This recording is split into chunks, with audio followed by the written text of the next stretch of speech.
There is a file in Rome that you will never see. It is not in the catalogues open to the public. It does not appear in the official lists of the Vatican's secret archives. It is not mentioned in textbooks on philosophy, nor in the well-behaved biographies sold in airport bookstores. This file, according to a French cardinal who whispered about it on his deathbed in the winter of 1789, contains a single list, a list of names, and next to each name, a word written in Latin obsessively repeated, page after page with the ink sometimes smudged, as if the scribe's hand trembled while writing it. The word is propinquus, close, not mendax, liar, not hereticus, heretic, not blasphemous, blasphemer, just propinquus, close, too close. Think carefully about what this means. For 1500 years, we have been told that the Inquisition existed to defend the truth against lies, that those hooded men with their dark tribunals and carefully forged instruments of torture were there to extirpate error, to protect souls, to guard the flock against the wolves of deception. But what if this entire narrative, this story told from 1,000 pulpits and 50 councils, is the greatest cover-up of Western civilization? What if those men, women, children, elders, Jewish doctors, peasant midwives, dissident monks, illiterate mystics, Amsterdam philosophers, all of them, were not burned because they lied, but because they came too close? Close to what? That is the question, and that is the door that will open in the upcoming blocks of this story. There is a man at the center of this mystery whose name his own religious community forbade to pronounce. A man so dangerous that the Amsterdam synagogue in 1656 cast against him the most violent excommunication in modern Jewish history, a cherem so laden with curses that when read today, almost 370 years later, one can still feel the smell of fear rising from the paper. Cursed by day, cursed by night, cursed when lying down, cursed when getting up. Let no one approach him. Let no one read what he wrote. Let no one pronounce his name. But why? What had this man done? He had not killed anyone. He had not stolen. He had not conspired against the state. He lived in a simple house, polished glass lenses to support himself, ate bread and drank cheap beer, slept little, spoke less. A man who, by outward appearance, was the most harmless thing one could imagine, and yet three of the greatest powers in the world, the Sephardic synagogue, the Catholic Church, and the Protestant courts of Holland, all three united to erase him, to ban his books, to place his name on the index of forbidden books, to persecute, even in the 18th century, anyone who dared to translate him. Why? Because he came close. Stop there.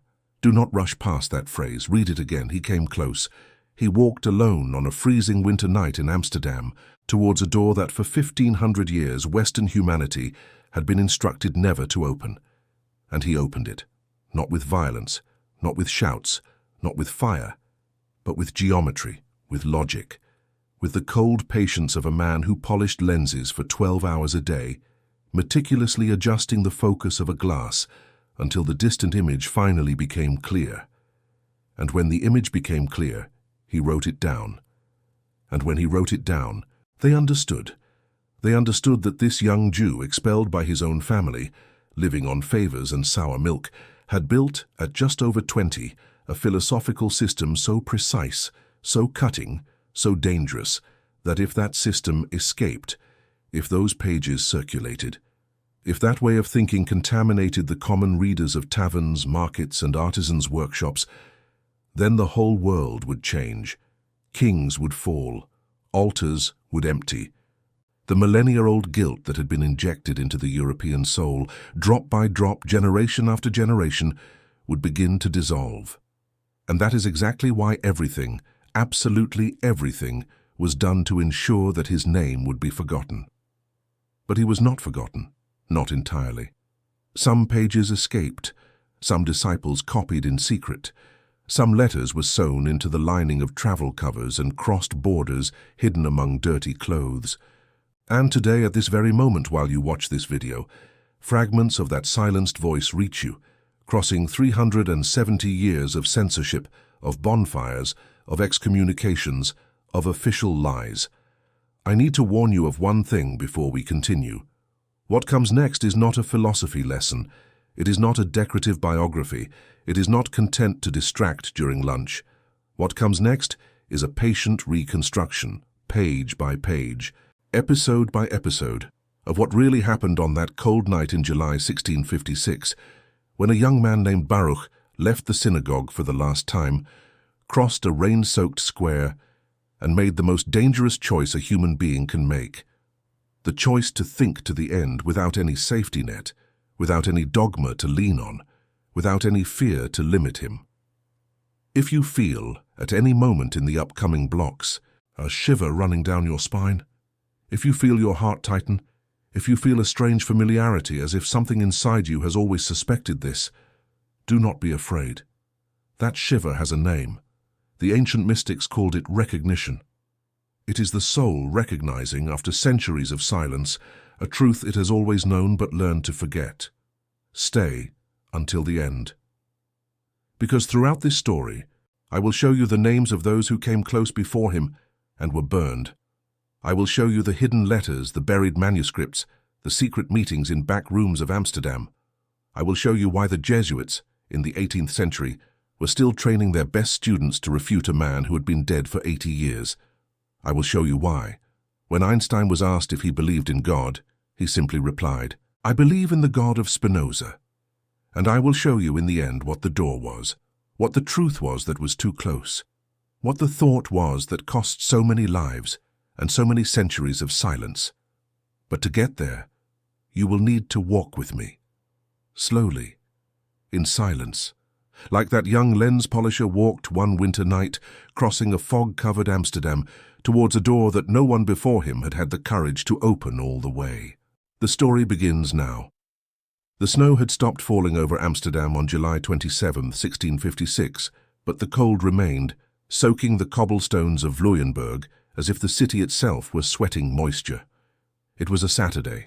The sun, when it dared to appear between the lead-colored clouds, slanted through the narrow windows of the red brick houses and drew pale, trembling rectangles on the polished wooden floor as if the light were afraid to land. Inside the Talmud Torah synagogue, on Houtgracht, the air was thick with incense, wet wool, and human sweat.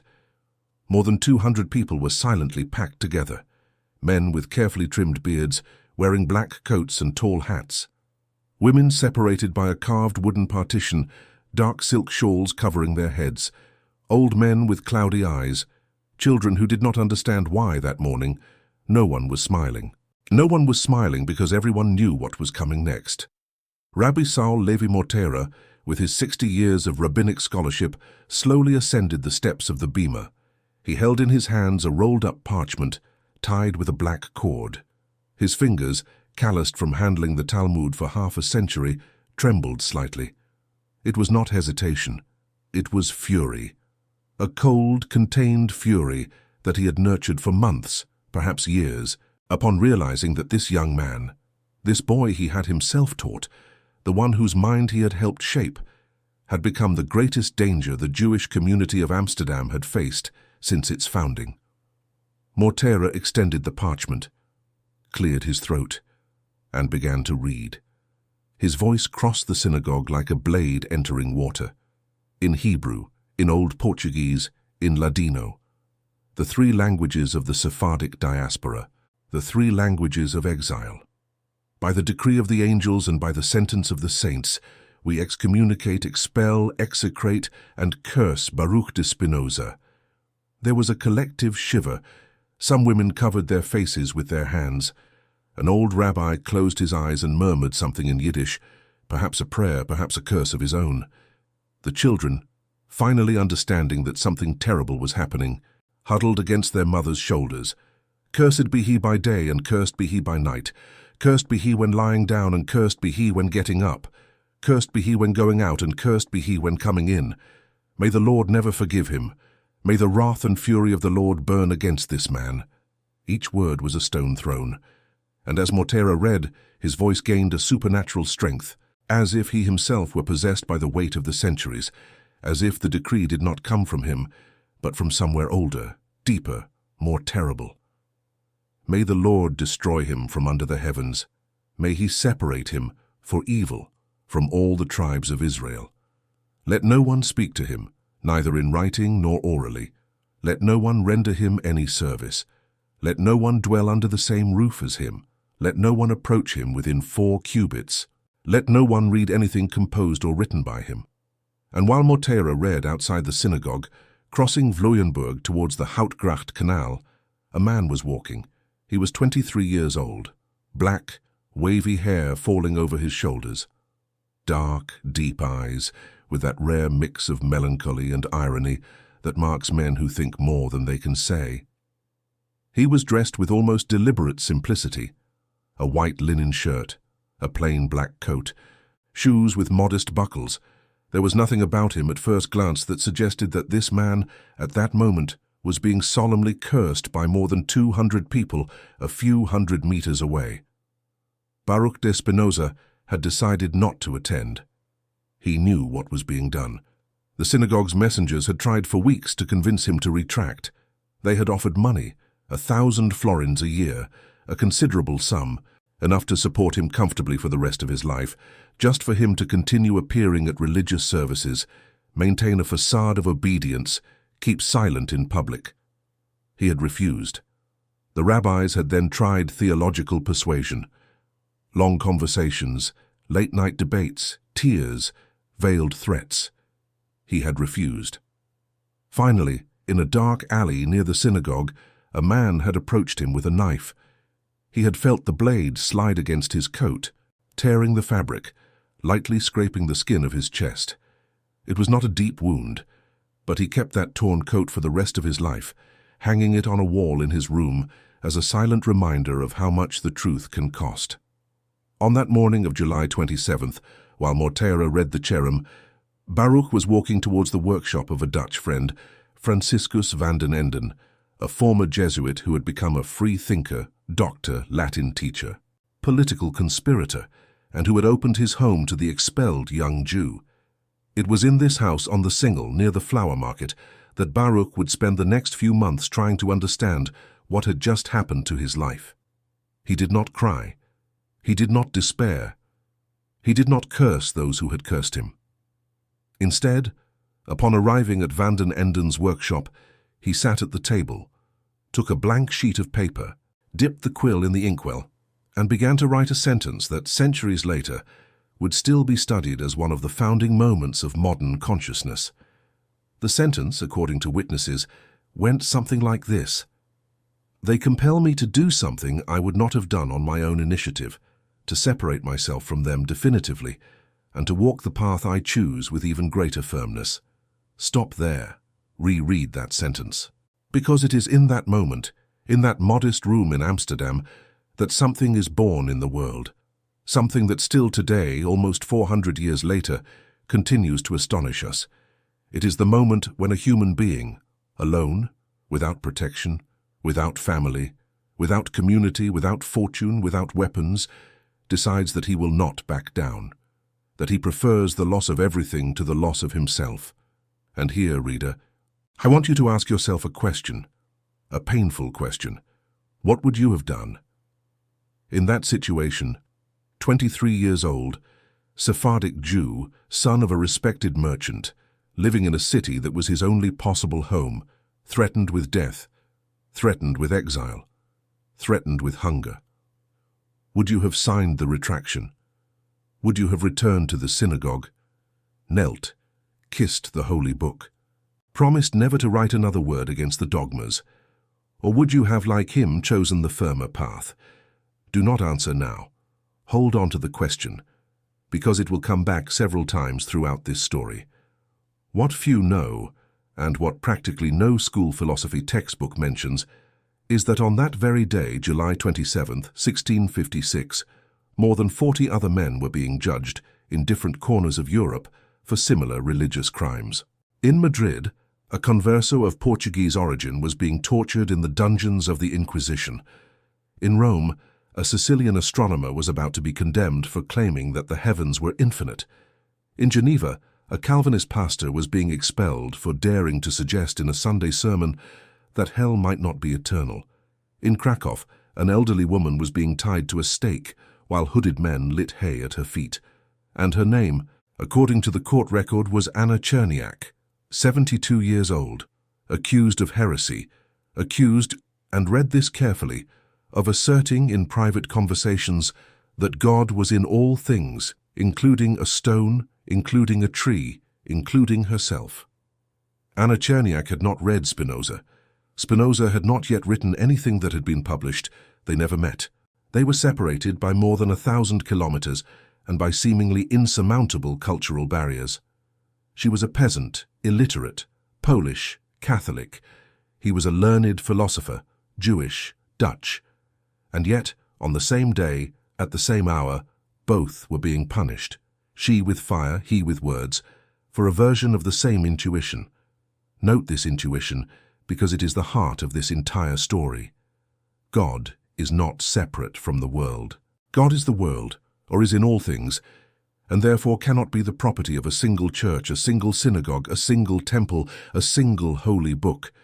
That was the forbidden door. That was the door that so many had pushed against over the centuries without ever managing to cross it completely. They had come close, too close, but none had had the geometric patience, the intellectual coldness, the solitary courage to open that door all the way, to write each step of that staircase, to systematize each step of that discovery, and to offer the world, in a book, the key that would unlock the entire theater. Spinoza was going to open that door, and Europe, sensing this, trembles even before he writes a single line. That is why the cherem, that is why the knife in the alley, that is why, for the rest of his life, agents paid by the Jesuits, by the Portuguese Inquisition, and by the Dutch Reformed Church would monitor his steps, open his letters, bribe his servants, infiltrate among his disciples. But that is still to come. For now, on that July 27th, 1656, he carefully folds the sheet where he wrote his first sentence as a free man, places it in the inner pocket of his coat, and looks out the window of Van den Enden's workshop. It is raining again, a fine rain, almost a dust of water. The city's canals reflect a sky that remains grey, and he smiles slightly, for the first time in months, because he has just understood something that the synagogue unknowingly gifted him. By expelling him, they freed him.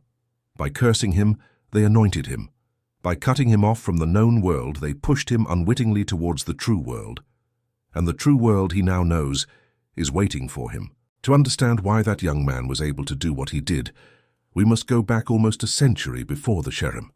We must cross the ocean, descend to Lisbon, enter through the doors of a merchant's house on Rua Nova dos Mercadores, and look into the eyes of a woman named Maria Nunes, Baruch's great-grandmother. On the night she burned in the kitchen fireplace all the images of saints that were in the house. It was 1597. The Portuguese Inquisition was in its most brutal phase.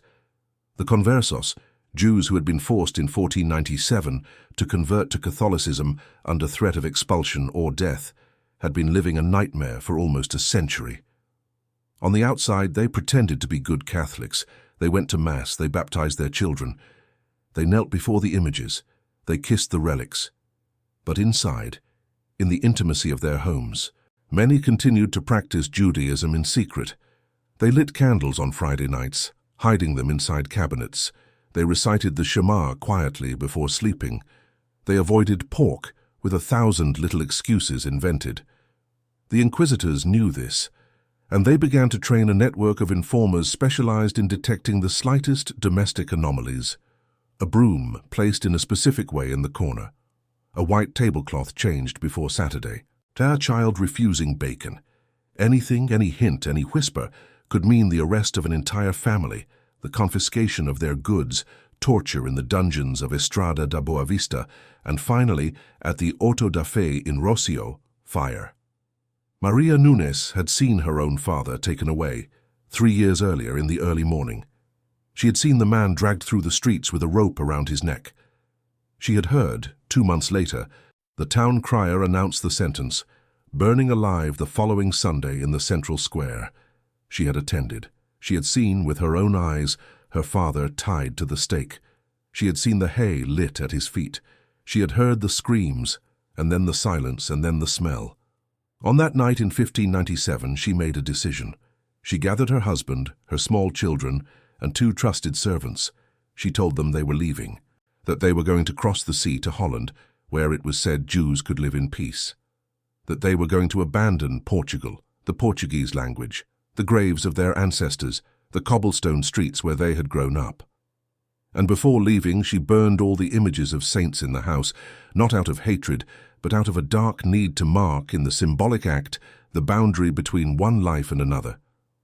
That woman, Maria Nunes, was Baruch's great-grandmother. His story, therefore, does not begin in 1632, with his birth, in a modest room in Vlooienburg, Amsterdam. It begins a century earlier, with the flight of a family that had crossed the nightmare of the Inquisition. And this inheritance and this memory of fire, this scar of religious persecution, this intuition that faith can be the most brutal form of violence, runs in his veins from before he learned to speak. His father, Miguel de Espinosa, was a respected merchant in the Portuguese community of Amsterdam. He imported dried fruits from the Algarve, wines from the islands, spices from the Levant. He spoke Portuguese at home, Spanish in business, Hebrew in the synagogue, Dutch barely, with the heavy accent of Iberian refugees. He had 3 wives, lost 2 to illness, and had 6 children, of whom only 3 survived childhood: Baruch, his sister Rebecca, and his half-brother Gabriel. Baruch was the middle child. He was not the expected firstborn, but he was the brightest. At 6, he could recite long passages from the Pentateuch by heart. At 9, he debated with adults about the correct interpretation of obscure verses from Leviticus. At 12, he had read, in Hebrew, all the available commentaries of Rashi in the yeshiva library. The rabbis saw in him a rare promise. They said in particular, "This boy will be our Maimonides." They compared him to the greatest Jewish philosopher of the Middle Ages, the Andalusian scholar who reconciled faith and reason, tradition and Aristotle. They dreamed that this boy would one day be the great rabbi-philosopher of the Sephardic diaspora, reborn in Amsterdam. That he would answer with his mind all the questions that centuries of exile had accumulated. But no one realized until it was too late that this boy had something that Maimonides never had. He had radical doubts. And here, reader, I want you to pause for a moment, because I need to tell you something before we continue down this staircase. You have been walking with me for almost 2,000 words.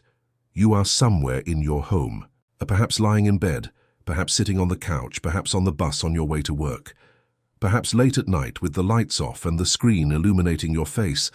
And this story I am telling you is not just any story. It is a story that for 370 years has been carefully erased, distorted, softened, neutralized for safe consumption in universities and textbooks. And you are here, with me, recovering this story, piece by piece, voice by voice, name by name. I ask you one thing now, sincerely.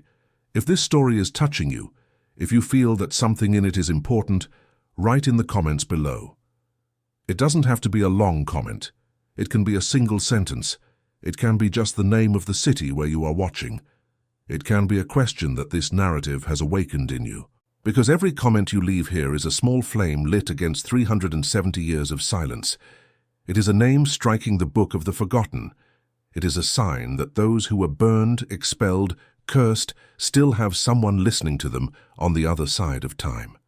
And if you feel it is worth following me to the end of this descent, because we are still at the beginning, and what comes next is increasingly disturbing, click the subscribe button, not because I need numbers, but because by subscribing, you commit yourself to continue thinking about these things, to not look away, to belong to this small group of people who, in the 21st century, still have the courage to ask questions that cost lives in other times. Done. The request has been made. I now return to the narrative, and I will not interrupt you again until the end of the block. Baruch's first radical doubt, according to later testimony from Mortera, arose around the age of 15, during a lesson on the book of Genesis. The rabbi was explaining the episode of the flood, how God, seeing the wickedness of men, decided to destroy all humanity, saving only Noah, his family, and a pair of each animal species. And Baruch raised his hand. "Master," he said, With that careful politeness he always had, I do not understand one thing. If God is omniscient, he knew, even before creating Adam, that humanity would reach this point of corruption. And if he knew, why did he create? And if knowing, he created anyway, why does he repent afterward? Can God repent? There was silence in the room. The other students looked at the rabbi. The rabbi looked at Baruch and replied, with the patience of someone who had heard this question before, but perhaps not with such clarity, "The language of the Scriptures, my son, is the language of men. When it is said that God repents, it does not mean that he truly repents as we do. It means that from a human perspective it seems that he repents. The prophets used metaphors, because without metaphors the people would not understand." Baruch remained silent. He accepted the answer, apparently. But that night at home, he wrote in a small leather notebook, a notebook that centuries later would be found partially damaged in an archive in The Hague, the following sentence: "If the language of the prophets is the language of men, then everything that is said of God in the Scriptures can be metaphor. And if everything is metaphor, how do we know where the metaphor ends and the truth begins?" Stop and reread that sentence as well. Because this sentence, written by a 15-year-old on a damp night in Amsterdam, is the first stone of a construction that will, years later, shake the foundations of Christian Europe. It is the question that will generate the critical method of reading the Bible. It is the question that will found modern theology.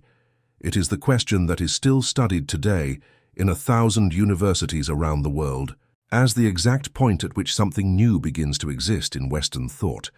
And he was 15 years old. From that moment on, according to testimonies collected after the Sherem, Baruch began to ask more and more questions. He started to secretly frequent the Dutch bookstores near the port, where hidden under other volumes prohibited books were sold. Descartes in Latin, Giordano Bruno in Italian, Pomponazzi in manuscript, heretical fragments of Erasmus, Socinian pamphlets on the Trinity. He diligently learned Latin, then Dutch, then a bit of Arabic, to read Avicenna in the original. His library, when finally inventoried after his death, would contain more than 150 volumes, an extraordinary personal library for a man who lived in voluntary poverty. And it was in this silent exploration, in these nighttime readings by the light of a single candle, that he found at 19 the book that would change everything. The book was Meditations on First Philosophy by René Descartes. It was a small book. It had just over 100 pages. It had been published in Latin in 1641, and Baruch probably read it in 1651, 12 years later, bought secretly from a sailor who had brought it from Paris. The book began with an apparently innocent proposal: let us doubt everything. Let us doubt the senses. Let us doubt bodies. Let us doubt the existence of the external world. Let us doubt even mathematics, and let us see what remains in the end after we doubt absolutely everything. Baruch read, and reread, and reread, and when he reached the end of the book, he slowly closed it, blew out the candle, and remained in the dark, sleepless, throughout the night, because he had understood at that moment what his vocation was, what the door was that he had been chosen, or that he had chosen, or that both he and fate had agreed upon in a silent and ancient conversation to open. He was going to doubt more deeply than Descartes had dared. Descartes had stopped at a certain point. He had backed down. He had maintained within his system the existence of God as defined by the Catholic Church. He had maintained the immortal soul. He had maintained the separation between the thinking substance and the extended substance, leaving a door open for theologians to continue inhabiting the medieval castle with some comfort. But Baruch realized, reading carefully, that these stops were arbitrary. They were concessions to political authority. They were intellectual cowardices. And he, Baruch, was not going to stop. He was going to the end. And the end, he intuited that night, still not knowing exactly what words he would use, was the end of one version of God and the birth of another. There is a street in Amsterdam, today called Single, where in the 17th century there was a small Latin school. The house was narrow, with a dark brick facade, 3 windows in a row on the upper floor, and a wooden door that creaked when opened. Above the door, a man had hung a modest sign: Scola Privata, private school, nothing more. neither the name of the director nor the specialty of the school, nor the audience it was intended for. And that was exactly what made that school so suspicious. The man who ran it was named Franciscus van den Enden. He had been a Jesuit. He had been expelled from the Society of Jesus for reasons never fully clarified. Some said he had become involved with a married woman in Antwerp. Others said he had been caught reading books by Giordano Bruno. And still others said he himself, in a moment of sincerity, had declared at a dinner before superiors that he doubted the divinity of Christ.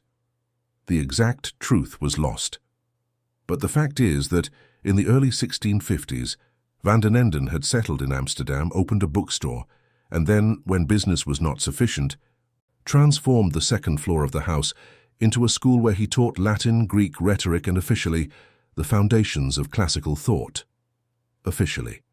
Because what was actually taught in that school went far beyond Latin. The students, half a dozen carefully selected young men, sons of wealthy merchants, sons of doctors, sons of printers, read the Roman classics, yes, but they also read Lucretius, with his proposition that the universe was made only of atoms in a vacuum, with no God behind it. They read Machiavelli, with his relentless dissection of the mechanisms of political power. They read Erasmus, in uncensored editions, with his mockeries of ecclesiastical hypocrisy. They read all of Descartes. They read Hobbes, although that was very dangerous. And they read, in small handwritten notebooks passed from hand to hand, Socinian pamphlets, fragments of Bruno, notes on Pomponazzi. That school, on the second floor of a narrow house on Single, was one of the clandestine centers of European free thought. And it was there that Baruch was sent, in early 1654, at the age of 22, to improve his Latin. Officially, it was his family who paid the enrollment fee. His father, Miguel, wanted his son to master Latin for commercial purposes. There were many contracts, many international correspondences, many notarial deeds that were still written in Latin in Amsterdam's trade. It was a prudent investment, but it is likely that Baruch, even at that moment, knew exactly what he would find in Van den Enden's school. It is likely that he himself suggested that specific school, among the various possibilities, knowing that there he would not only learn to decline Latin nouns. There, he would find the Europe that thought in secret. Van den Enden was in his 60s when he received the young Baruch. He was a tall, thin man, with a greying beard trimmed in the Flemish style and faded blue eyes, almost grey, that seemed to hold all the secrets of the houses he had passed through in his life as an exiled ex-Jesuit. He had a daughter, Clara Maria, who helped with the classes. She was a 15-year-old girl when Baruch arrived, tall, thin, serious, with blonde hair and brown eyes. She spoke Latin with the fluency of a scholar of 40 years, recited Horace by heart, debated with older students grammar questions that many university professors would have difficulty answering. And here, reader, I need to tell you something that most biographies of Spinoza either omit or treat with condescending disdain. Baruch fell in love with her. It was not a passionate love, of the romantic kind of the 19th century. It was something quieter, slower, more intellectual. It was an admiration that transformed day by day into a form of deep affection. He watched her conduct the classes for the younger students. He asked her for advice on translation. He accompanied her in silence when she went to the flower market to buy lilies for the house. They talked about the authors they were reading. They laughed softly at the pomposities of theologians. They exchanged letters in Latin, with small word games, cross-references, allusions. And there is a document, discovered only in the mid-20th century in a Dutch archive, that suggests, only suggests because nothing is proven, that Baruch may have asked for her hand in marriage around 1656, before the Sherem, and that she may have refused. It is not known why. Perhaps because she was already interested in another suitor, a German doctor named Theodor Kirchring, whom she would later marry a few years later. Perhaps because her father, Van den Enden, thought that this brilliant young Jew, so consumed by his own ideas, would not make a good husband. Perhaps because she herself intuited something in him, a vocation for solitude, for renunciation, for the narrow path of a life entirely dedicated to thought, that made any marital project an essential impossibility. We do not know. What we do know is that Baruch, after this refusal, never approached another woman again, at least not in records that have reached us. He lived alone until the end, without a wife, without children, without family, and the only known engraving of Clara Maria, made years after her marriage to Kerckring, shows a beautiful woman with a serious look, holding an open book in her hands. But let us return to the Latin school before this sentimental detour makes us forget the essential. It was in that house, on the second floor of that narrow house on Single, that Baruch first found a small group of young men willing to openly discuss ideas that in any other place in Europe would have led them all to prison. The names of some of these young men have been recorded in history. Peter Balling, merchant and translator, Jarek Gelles, who had abandoned his prosperous spice business to dedicate himself to the study of philosophy. Simon Houston de Vries, son of a very wealthy merchant, who would become one of Baruch's most loyal friends. Lodewijk Meyer, a young doctor with a passion for linguistics. Adriaan Kurbag, a daring lawyer who would pay, years later, with his own life for the audacity of the ideas he shared with Baruch. They gathered at night in Van den Enden's house, or on other nights at the house of one of the merchants in the group. They sat around a large oak table. They lit candles. They served Rhine wine in thick glass goblets. And they discussed. They discussed Descartes. They discussed the recent discovery of microbes by the Dutchman Antony van Leeuwenhoek, who had shown with magnifying lenses that ironically in some cases would have been polished by Baruch himself, that the world was infinitely more populated than ever imagined. They discussed the heliocentric theory. They discussed the political structure of the new Dutch Republic, which had freed itself from Spanish rule after 80 years of war, and which was, in the 17th century, the most tolerant place in Europe in matters of religion and thought. They discussed what the local Reformed Church really wanted, how much tolerance it would accept, and at what point it would begin to persecute. And they discussed, above all, the Bible. This was the most dangerous topic. In any European country of that time, questioning the literal interpretation of the Scriptures could cost one's life. Even in Holland, where there was relatively broad tolerance, certain limits could not be crossed in public. But in that circle, in Van den Enden's house, one could ask questions that in any pulpit would have led the speaker to the stake. For example, who really wrote the Pentateuch? Tradition said it was Moses, but there were texts in the Pentateuch itself that described events after Moses' death, including the description of Moses' own tomb. How could Moses have described himself as dead? It was evidently impossible. Therefore, someone after Moses had written at least part of those texts. But then, what else had not been written by Moses? Everything? Almost everything? And in that case, who had written and with what authority? Another question. Did the prophets really receive divine revelations, or were they men of especially vivid imagination, projecting onto their own mental visions the imaginary figure of a speaking God? How to distinguish from the text a genuine revelation from an inspired hallucination? And yet another, perhaps the most dangerous of all.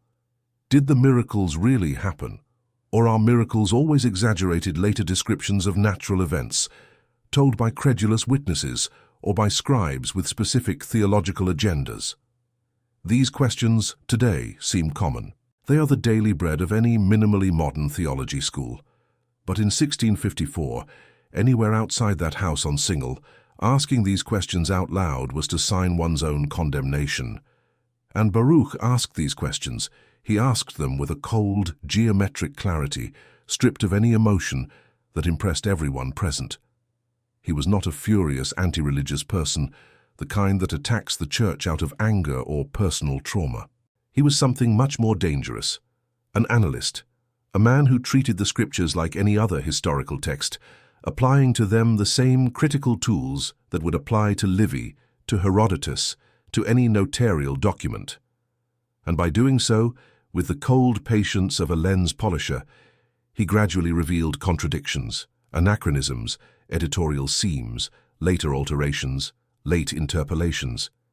He silently showed, without violence, without scandal, just with logic, that the sacred book was a human book, deeply human, imperfectly human, and that treating it as literally divine was to confuse the finger with the moon it points to. It was in these meetings, between 1654 and 1656, that he began to outline the first ideas of what would later become the most dangerous book published in 17th century Europe, the Tractatus Theologico-Politicus, the theological political treatise.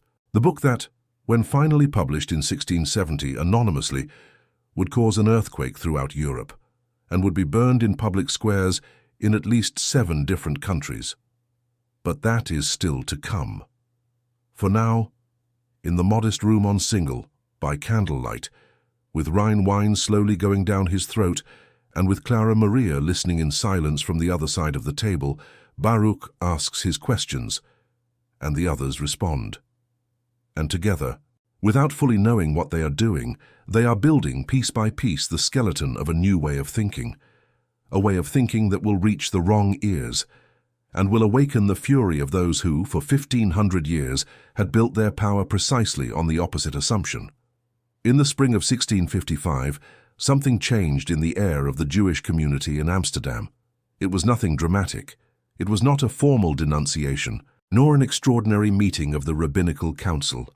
It was something more subtle, a coldness in greetings, a slightly longer silence between one question and another, sidelong glances in the corridors of the synagogue, whispers that stopped when Baruch approached. He had stopped attending the yeshiva with the regularity he once had. He had begun to arrive late to religious services or to leave before they ended. He had been seen, on more than one occasion, in the bookstore of Jan Ruwertz, the Dutch bookseller who sold under-the-counter banned editions. He had also been seen dining on a Sunday night at Van den Enden's house, and this, for a practicing Jew, was something bordering on the unthinkable. Dining in the house of a Christian in a Christian neighborhood, possibly eating non-kosher food, possibly drinking non-kosher wine. The rabbis were not fools. They had their own informants scattered throughout the city, who brought them informal reports about the lives of community members. And reports about Baruch began to accumulate in a folder that Saul Levi Mortera, the dean of the rabbis, kept locked in his own desk. Mortera was nearly 70 years old. He was a veteran. He had arrived in Amsterdam in 1616, coming from Venice, and had helped build, from nothing, the flourishing Sephardic community that existed now. He had seen waves and waves of Iberian refugees arrive over 40 years, with their traumas, their questions, their doubts, their residual heresies. He had learned to deal with all of this. He had developed a pastoral wisdom made of patience, small concessions, and, when necessary, unyielding firmness. But Baruch frightened him. Not for the questions he asked in class. Those Mortera could answer. It was the coldness with which Baruch asked them, the feeling Mortera had every time he looked into the young man's eyes, that those questions were not genuine requests for clarification, but tests of the rabbinical system itself. Tests that, deep down in his mind, Baruch had already answered for himself, and discarded the traditional answers. At the end of 1655, Mortera called Baruch for a private conversation. It was in a back room of the synagogue, with a single window overlooking the inner courtyard, and a dark wooden table between them. Mortera served tea. He talked about the weather. He asked about Baruch's father's health, who had passed away a few years earlier, and whose loss Baruch had borne with an almost concerning composure. And then, after half an hour of preambles, Mortera got straight to the point. "Baruch," he said, with the hoarse voice of a lifetime of preaching, "I have heard some things, I will not name names, but I am told that you have been discussing in questionable circles the authorship of the Pentateuch. I am told that you have maintained in these conversations that Moses is not the author of the entire book. I am told that you have suggested that the soul is mortal, that God is not a person, but a principle, that angels are metaphors, that miracles can be explained naturally." Baruch listened in silence. His eyes, according to Mortera's later testimony, did not lower. They did not waver. They did not seek excuses on the floor or the ceiling. They stared intently at the old rabbi, with that calm intensity that was his trademark. Mortera continued, "I taught you, Baruch. I watched you grow. I opened the door to the most difficult commentaries for you. I showed you paths that no other student had walked, and now I am told this.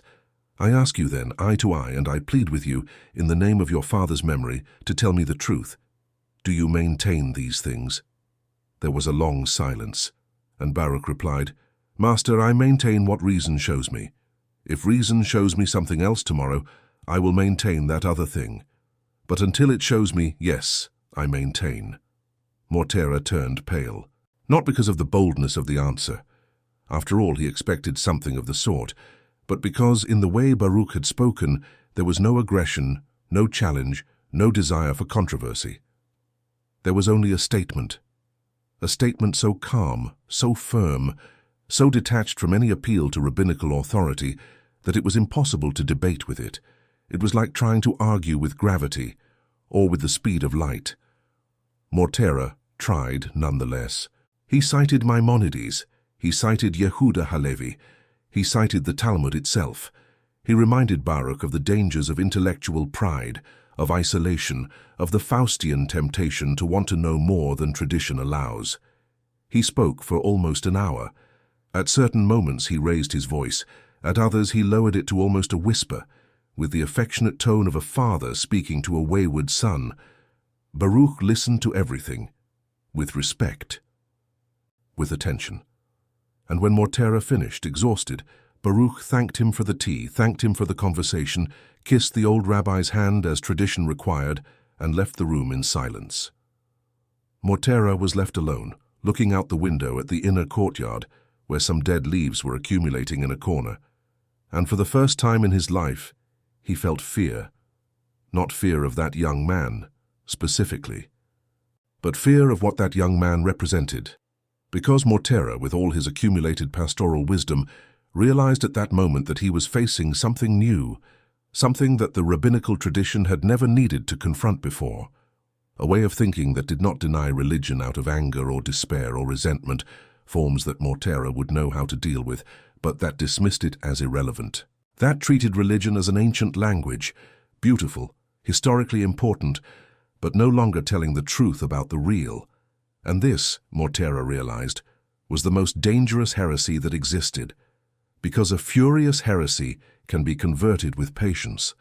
A desperate heresy can be comforted with affection, but a geometric heresy, a heresy that patiently constructs with cold logic, an alternative system where traditional religion simply loses its place, this heresy cannot be refuted with sermons.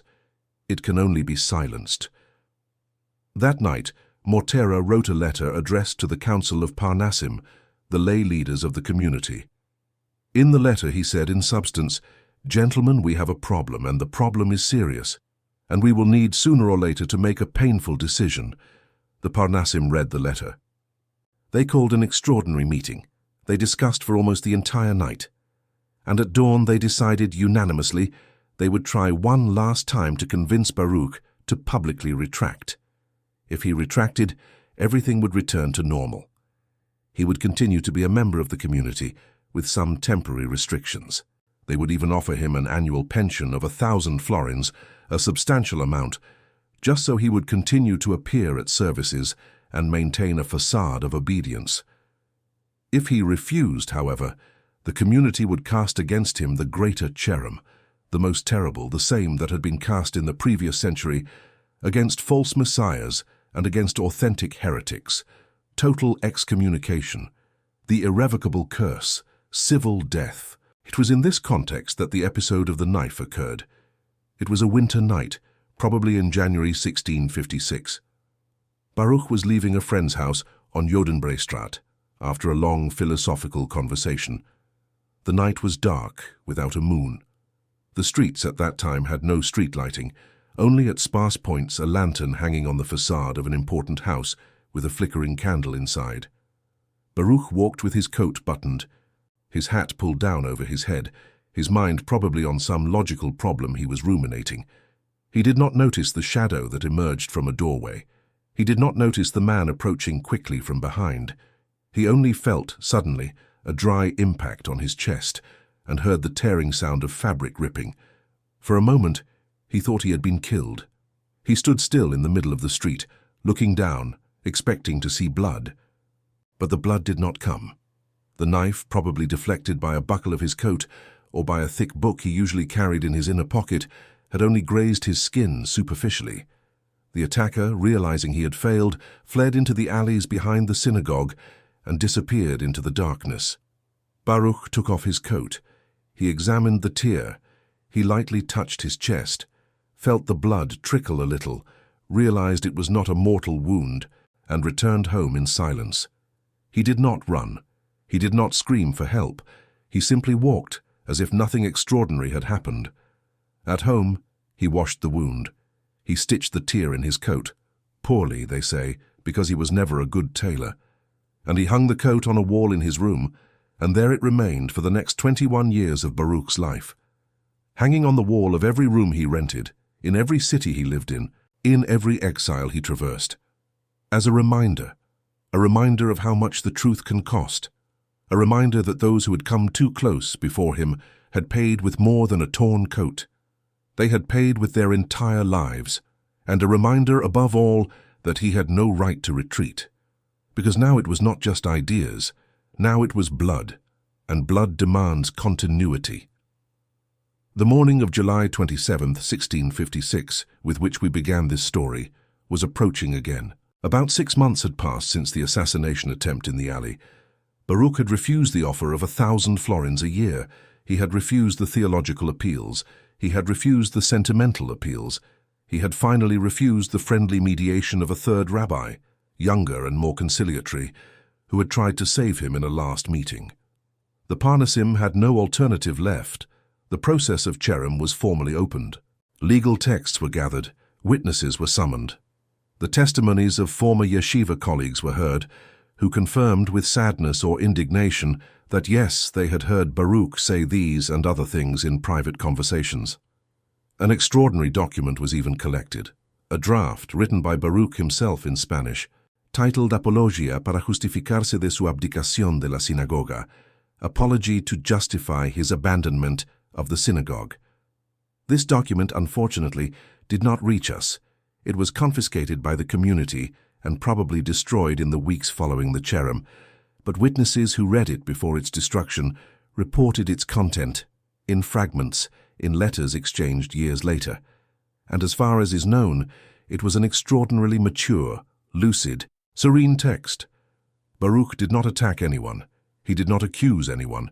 He simply explained, point by point, why he could no longer accept as truth what tradition asked him to accept, why the soul, according to him, was not a separate substance, but a modification of the same unique substance that constitutes the universe, why God could not be conceived as a person with will, with emotions, with plans, but must be understood as the infinite totality of being, why the Pentateuch was a historical document with multiple layers of editing and not the literal transcription of a direct revelation to Moses.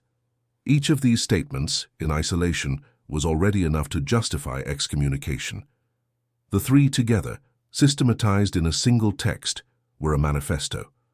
The Parnasim read the document in a closed session and concluded, with the tragic unanimity of inevitable decisions, that there was nothing more to be done. The date for the pronouncement of the cherem was set for July 27th, a Saturday, deliberately, the day when most of the community would be gathered in the synagogue for the regular service. On the morning of that day, as I have already told you, Baruch decided not to attend. He knew what was going to happen. There was no reason to humiliate himself physically before those who were going to curse him. He had made up his mind, and his decision did not depend on presence or absence at a ceremonial act. He walked to Van den Enden's house, sat at the table, and began to write. Meanwhile, in the synagogue, Mortera was reading the cherem. The text, preserved in full in the archives of the Portuguese community of Amsterdam, can still be read today. It is written in a firm handwriting, in archaic Portuguese full of Hebraisms with few corrections. It begins with a traditional, almost liturgical formula. The lords of the Mahmad make known to your mercies how, having had news of the bad opinions and works of Baruch de Spinoza for some time now, they sought by different means and promises to turn him away from his evil ways. And being unable to remedy him, rather on the contrary, having every day greater news of the horrible heresies he practiced and taught, and the monstrous acts he committed, having many trustworthy witnesses who testified to everything in the presence of the said Spinoza, of whom they became convinced.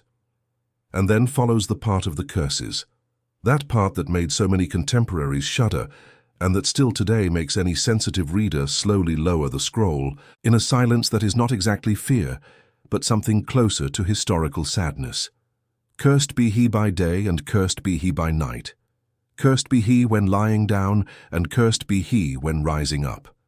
Cursed be he when going out, and cursed be he when entering. May the Lord not wish to forgive him. May the fury and zeal of the Lord be kindled against this man, and may all the curses written in the book of the law fall upon him. And may the Lord erase his name from under the heavens, and may he separate him for evil from all the tribes of Israel. And soon after, the cruelest part, the part that separated the cursed man from common humanity. We warn that no one shall speak to him face to face, nor in writing, that no one shall do him any favor, that no one shall be under the same roof with him, that no one shall approach him within a distance of 4 cubits, that no one shall read any paper made or written by him, 4 cubits, about 2 meters. It was the distance imposed between Baruch and any other human being from the community that had generated, educated, supported him for 23 years. His mother had died in his early childhood. His father had died. His sister, Rebecca, with whom he had had litigation over the paternal inheritance, was now cutting off all relations. His half-brother Gabriel, who would later depart for the Antilles, would also abandon him. Former yeshiva colleagues, former neighbors, former childhood friends, all without exception, were forbidden to approach him, to speak to him, to offer him even a bowl of soup on a cold night. He was alone. And here, reader, I want you to pause for a moment and try to feel the real weight of this, not as a historical curiosity, but as a human reality. He was 23 years old. He had not yet written any of the books that would make him famous. He was just a brilliant young man, known in a small circle, without fortune, without a respected profession, because polishing lenses, the profession he had chosen to learn, was considered a mechanical job, unworthy of a scholar. And he had just been cut off from the only community where his life made sense. The Portuguese language he spoke at home was not spoken anywhere else in Amsterdam, except in that community. The deep knowledge of Hebrew he possessed had no more application. The rites that structured his week, his month, his year, the Sabbath, the festivals, the fasts, the processions, all of that overnight lost its meaning. And he accepted, without crying publicly, without begging, without humiliating himself. That very afternoon, according to Dutch records, he rented a room in a modest boarding house on the Singel, near Van den Enden's house, and began to plan how he would support himself. He decided to deepen his profession as a lens polisher. It was a quiet, patient job that could be done alone in any room. It was also a job that was in high demand, because the years 1650 and 1660 were precisely the period when Amsterdam became the world center of microscopy and telescopy. Each well-polished lens was worth good money, and Baruch, with his fine hands and his almost supernatural ability to concentrate, quickly discovered that he had an extraordinary talent for the work. But life in Amsterdam, after the Cherem, became progressively unbearable. Not because of open hostility. The Christian Dutch in general were tolerant of him. Some even became friendly. But it was a small city. Every time he walked down the street, he could cross paths with an old acquaintance from the Portuguese community, who would turn away, cross the street, pretend not to see him. Every time he went to the fish market, he could encounter the wife of an old friend, who would quickly gather her small children so they would not approach the excommunicated. His own sister tried to contest, through a legal maneuver, Baruch's right to receive his share of the paternal inheritance. She argued, before a Dutch civil court, that an excommunicated person had no rights over property left by a Jewish father. Baruch hired a lawyer, won the case in a famous ruling, and then, in a gesture that still astonishes commentators today, renounced the entire inheritance. He accepted only, from the total amount, a bed, a simple wooden bed, with a mattress and blanket, that he would carry with him for the rest of his life. It was in 1660, after 3 years living in an increasingly suffocating atmosphere in Amsterdam, that he made the second important decision of his adult life. He would leave. He would leave the city, leave the urban environment, leave the old places laden with memories. He would live in some quiet village where he could polish his lenses in peace, write his texts in silence, and finally, without interruptions, build that philosophical system that had been maturing in his mind for years. The choice fell on Rijnsburg. It was a tiny village, about 40 kilometers from Amsterdam, near Leiden. It had fewer than 1,000 inhabitants. Low brick houses, narrow streets, a stagnant canal, a few windmills in the distance, a small Calvinist church, a cemetery behind it. It was also the center of a Protestant sect called the Collegiant, a group of mystical Christians who rejected ecclesiastical hierarchy and gathered freely to discuss the scriptures. They welcomed Baruch as a silent guest. They did not try to convert him. They simply offered him a place where he could be who he was, without questions and without threats. The house where he settled even today is preserved as a museum. It is a small two-story house with a little garden behind. His room, on the first floor, had a single window facing east, so that the morning sun came directly into his work table. It was in that room, in that provincial, silent, almost monastic environment, that Baruch Spinoza ceased to be an excommunicated Jew from Amsterdam and began to slowly become the philosopher Spinoza. It was there that he began to write the Ethics, and it was there, too, that, unknowingly, he began to be observed. Because his name, after the cherem, had crossed borders, it had reached through diplomatic mechanisms the ears of Catholic bishops in Rome. It had reached the ears of the Portuguese Inquisition in Lisbon, which opened its own dossier on him. It had reached the ears of Jesuit informants scattered throughout Europe, and in a confidential letter sent by the papal nuncio in the Netherlands to a cardinal in Rome in early 1661, the following phrase was read, written in Latin in tight handwriting: "There is an excommunicated Jew now residing in Rijnsburg, who may be, in the long run, more dangerous to the Holy Church than 10 Galileans together." And next to that phrase, someone, it is not known whether the nuncio or the cardinal, had drawn with a pen a small cross, and under the cross, in lowercase letters, the word propinquus. The house in Rijnsburg was located at number 29 Katwijkelaan, a narrow street that ended in open fields where, in the afternoon, black and white cows grazed lazily. It was a simple two-story house, with a small porch in front and a herb garden behind, where lavender, sage, mint, and some red rose bushes that bloomed only in June grew. The owner, a collegiate surgeon named Herman Homan, rented the house to Baruch for a modest sum. He allowed him to use the garden. He allowed him to read in the front room at night by candlelight. He allowed him, above all, the silence. It was there that Spinoza's most remarkable routine was established, a routine that would remain, with small variations, for the next 17 years until the night of his death in The Hague. A routine so precise, so monastic, so deliberate, that many contemporaries considered it a form of secular holiness. Others, more hostile, saw in it the clear evidence that Spinoza was a soulless man, because a human soul, they said, could not live with such austerity without going mad. He would rise early, before dawn. He would drink a bowl of milk with bread. He would read for an hour, usually the classics, Seneca, Tacitus, Euripides, or the mathematicians, Euclid first. Then he would go down to the back room where he had set up his small optical laboratory. There was a wooden bench with a foot lathe. There were boxes with raw crystals, glasses already partially polished, polishing tools, abrasive powder.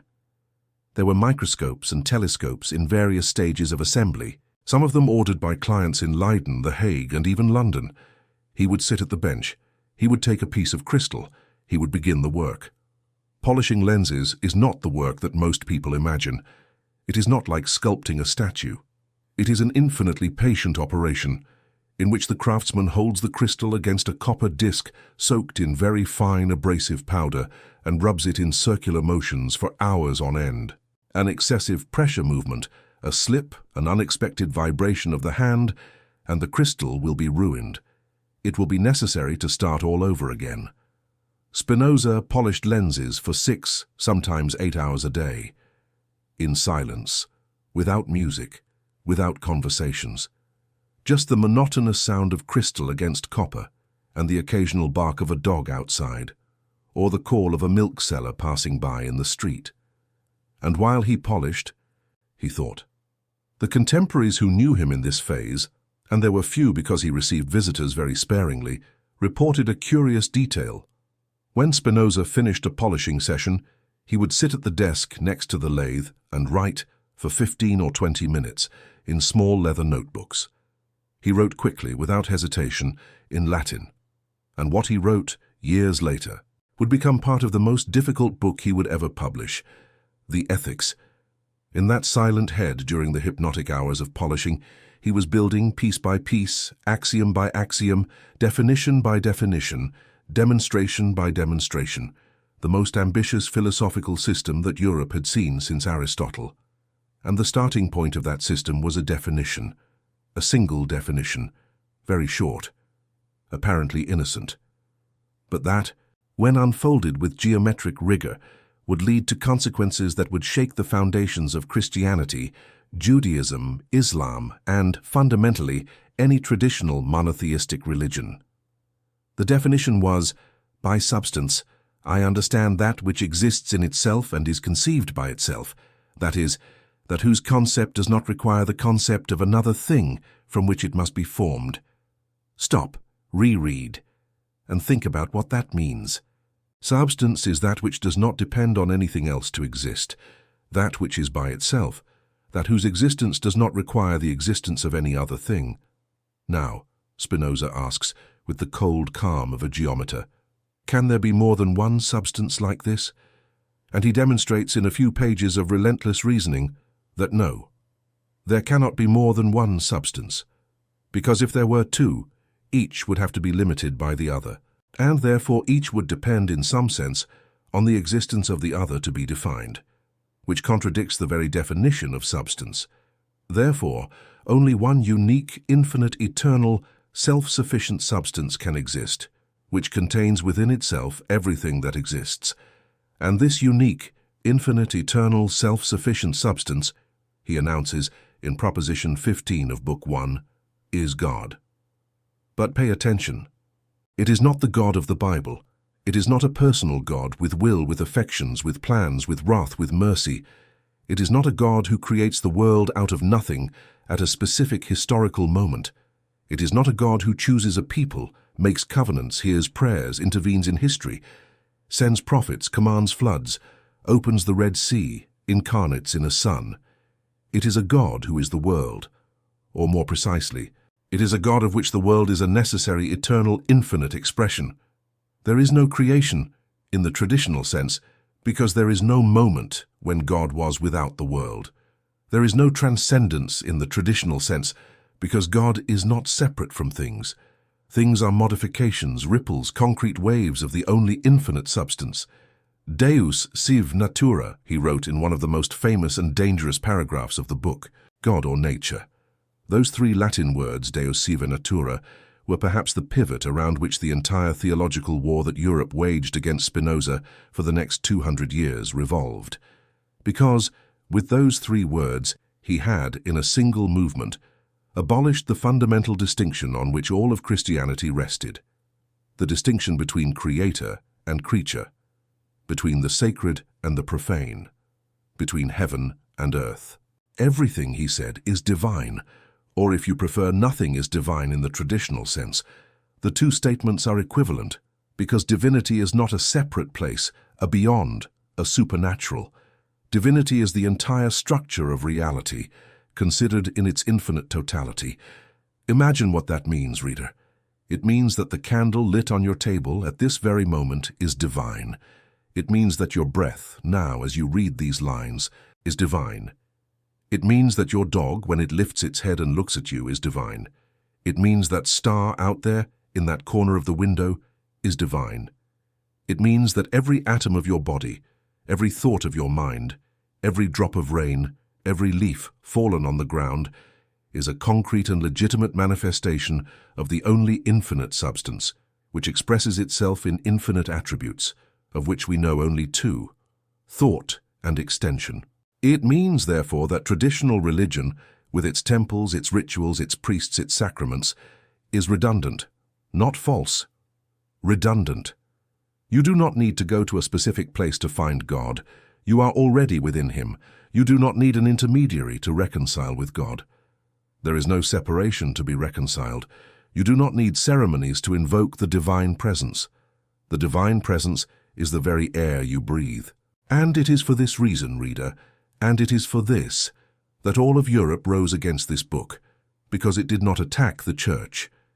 It was worse than that. It made it obsolete. An institution can survive attacks. An institution does not survive obsolescence. If humanity understands en masse that God is nature, and that therefore divinity is in all things equally, then the Church, any Church, loses its function as the exclusive mediator between men and the sacred. The altars empty, the tithes dry up, the bishops lose power.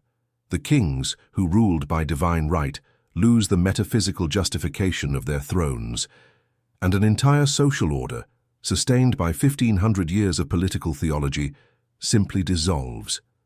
That was what was at stake.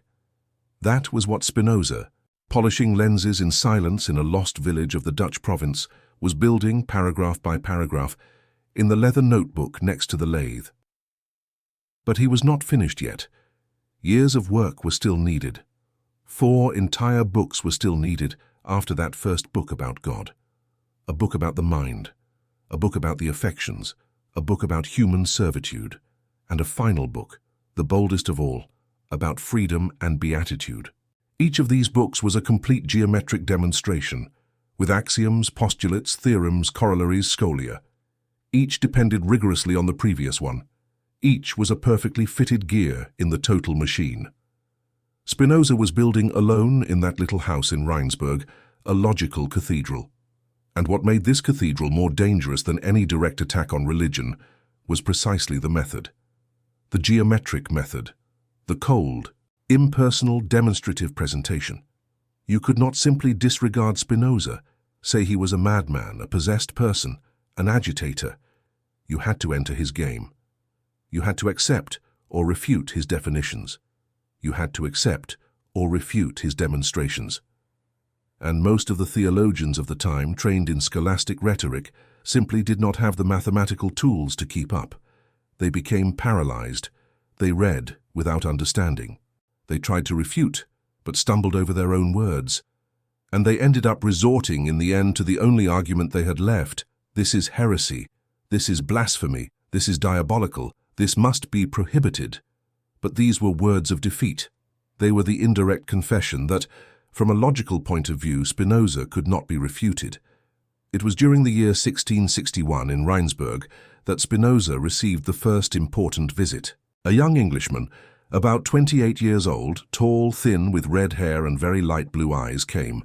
He introduced himself as Henry Oldenburg and said he was the newly established secretary of a scientific society in London, which would come to be known as the Royal Society.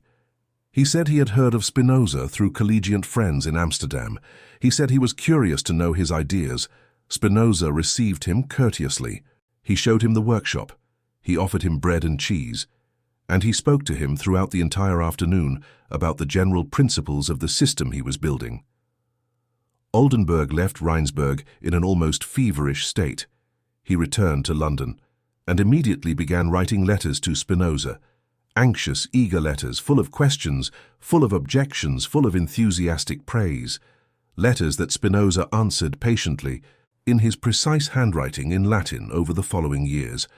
It was through this correspondence, which still survives partially and is one of the most important sources for understanding his thought, that Spinoza's name began to circulate in London, in Paris, in Hamburg, in Florence. The small European circles of new philosophers, the so-called learned libertines, began to learn of his existence. They began to refer to him in letters. They began to request copies, even if partial, of his manuscripts. And it was also through this route, because all correspondence of the time was spied on by some power, that Spinoza's name reached the ears of those you already know, the ears of the papal nuncio in The Hague, the ears of the Inquisition court in Lisbon, the ears of the Jesuits in Rome. The surveillance was beginning. And Spinoza, in his silent workshop, polishing lenses that would expand men's vision of the natural world, had no idea how concretely, at that very moment, the old world was preparing to defend itself against him. In late 1663, Spinoza moved from Rheinsberg to an even smaller village closer to The Hague, called Voorburg. The reason for the move was never entirely clear. Perhaps it was because the collegians of Rheinsberg, although tolerant, began to ask too many questions about what he was writing in those leather notebooks.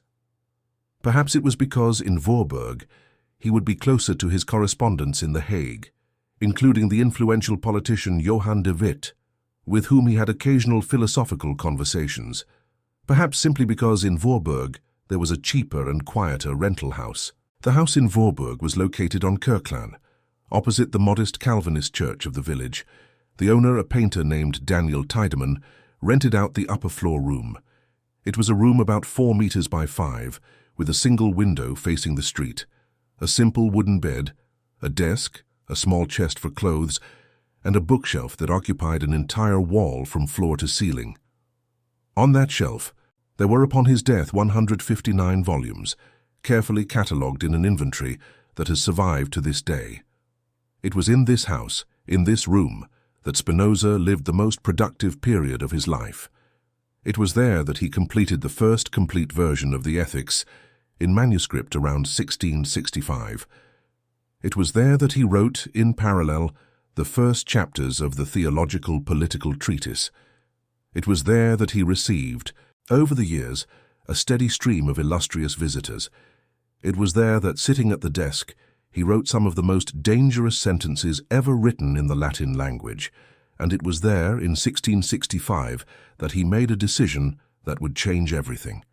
He had decided to publish. Until then, Spinoza had kept his work in restricted circulation, hand-copied manuscripts passed from disciple to disciple, read in small circles of trust. It was a prudent strategy. It was also a frustrating strategy, as it greatly limited the possible impact of his ideas. But in 1665, something happened that convinced him of the need to publish. Not the Ethics, that, he knew, would only be published posthumously. The Ethics was too fierce a book, too systematic.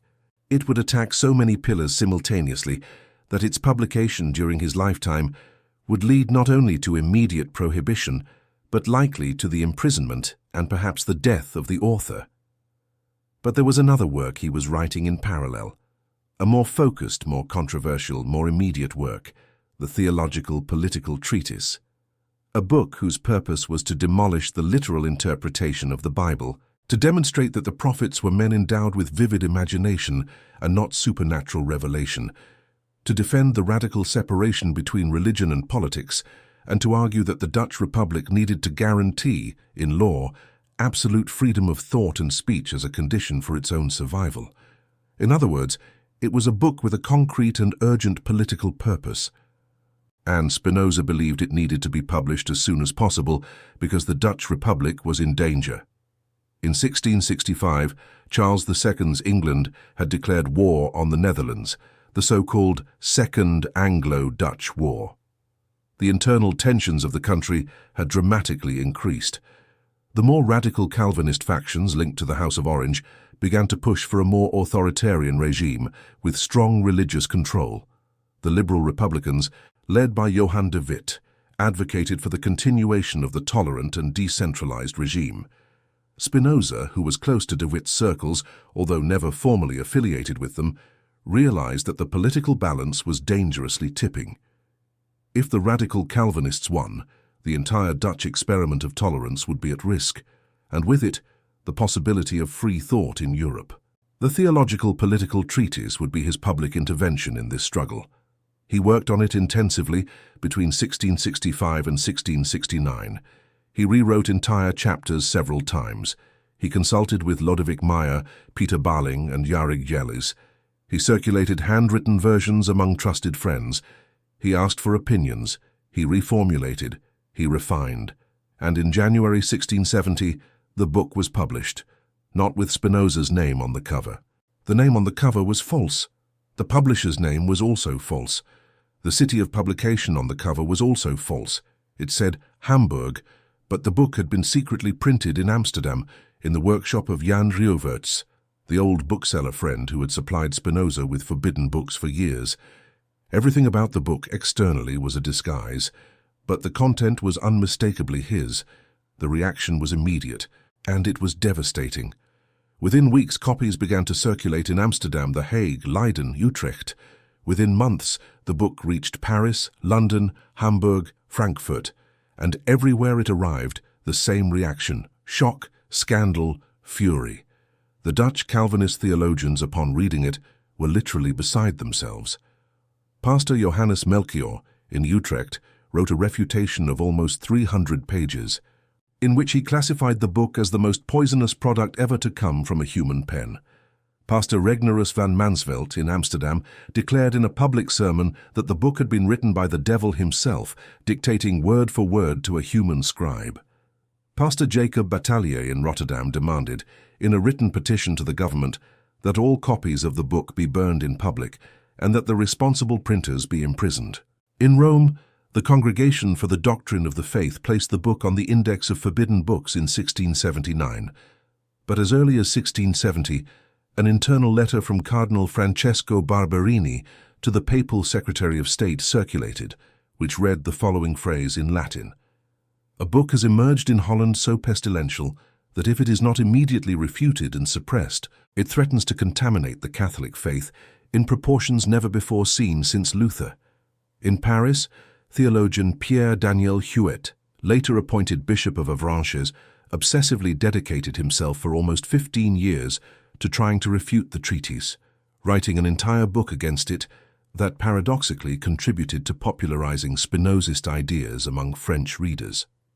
In London, Henry Oldenburg, the secretary of the Royal Society who had visited Spinoza in Rheinsberg, read the treatise and, according to preserved letters, felt betrayed. He wrote a harsh, almost ruptured letter to Spinoza, asking how he had dared to publish such things. He wrote that it would destroy the Christian religion, weaken public morality, and make civil life impossible. The correspondence between the two, once warm, notably cooled after this episode. But the hardest blow came from the Dutch themselves. On July 19, 1674, 4 years after publication, the Provincial Court of Holland in The Hague officially decreed the prohibition of the book. The sentence, preserved in the archives, declared the theological political treatise as a blasphemous, impious, and profoundly dangerous work, and ordered that all copies be confiscated and destroyed. Printers, booksellers, and readers found in possession of the book would be subject to heavy fines and, in case of recidivism, to prison sentences. It was the first formal prohibition of a modern philosophical book in the Netherlands. It was setting a precedent. It was marking a historic moment. And Spinoza in Voorburg read these reports with an almost incomprehensible serenity. He did not respond publicly. He did not defend himself. He did not retract any paragraph. He simply continued polishing his lenses, receiving his visitors, writing his letters. To friends who came to see him worried, he would only say, "Human affairs follow their course. Men react passionately to what they do not yet understand. In time, they will either understand and be appeased or forget, and the book will circulate through other means. In any case, the truth does not depend on my personal defense." It was an almost stoic serenity. For some visitors, it was an incomprehensible, almost inhuman serenity. For others, it was the living evidence that Spinoza lived in himself what he preached in his books. That wisdom consists in understanding that everything that happens by necessity of divine nature, and that therefore indignation against events is a form of ignorance. But there was something he did not say out loud, something that was recorded only in a few private letters to his closest friends. He was indeed afraid. Not afraid of the intellectual reaction, not afraid of the theologians' indignation, not afraid of official prohibitions, fear of something more concrete, fear of the kind of violence that had tried to kill him in the alley in 1656, fear of the kind of violence that, just 2 years earlier, in 1668, had killed a friend of his. Adrian Courbag. That name, reader, is one of the most painful I will pronounce in this story, because Adrian Courbag was the concrete evidence, given in blood, of what awaited anyone who dared to openly publish the ideas of the Spinozist circle. Adrian had been a close friend of Spinoza since the early years of Van den Enden's school. He was a brilliant man, well-born, trained in medicine and law. He had a brother named Johannes, a Calvinist pastor in Amsterdam, who shared many of the same advanced ideas. The two brothers had decided in 1668 to do what Spinoza still hesitated to do, to openly publish, in Dutch, and not in Latin as Spinoza preferred, the most radical ideas of the circle. Adrian published that year 2 books simultaneously. One, titled Ian Bloemhof, was a kind of encyclopedic dictionary in which he explained in simple and direct language, accessible to any literate craftsman, the most advanced philosophical ideas of the time.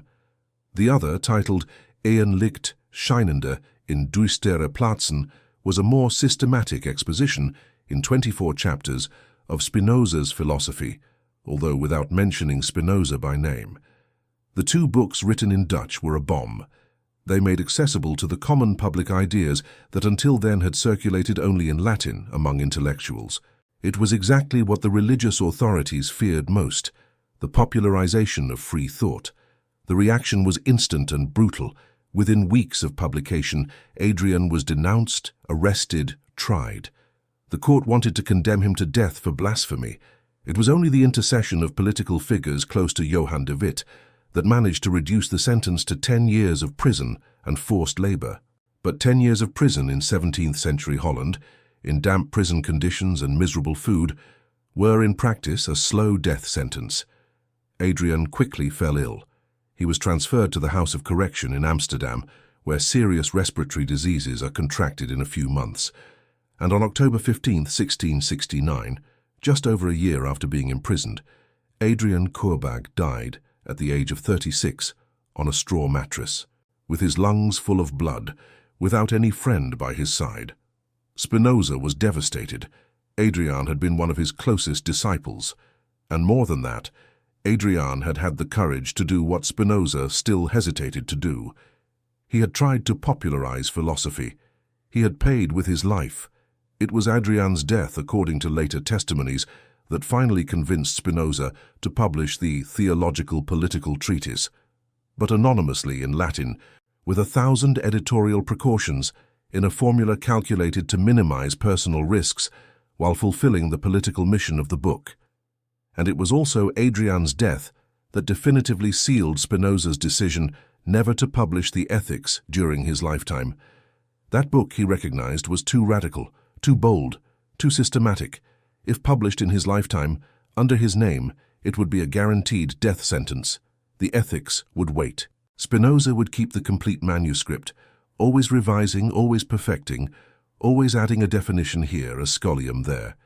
And when he finally died, it would be his friends who would publish it, posthumously, in a small volume that would be secretly distributed throughout Europe, crossing prohibitions and borders. But there were still years to go before that. Many chapters of the Ethics still needed to be written. Our series of extraordinary public events in which Spinoza would find himself involved were still to come, including a royal invitation, coming from the court of the Elector Palatine itself, to become a university professor in Heidelberg. An invitation he would decline. The letter arrived in Voorburg in February 1673, on a cold morning, brought by a horse messenger, dressed in the blue and silver livery of the Palatine house.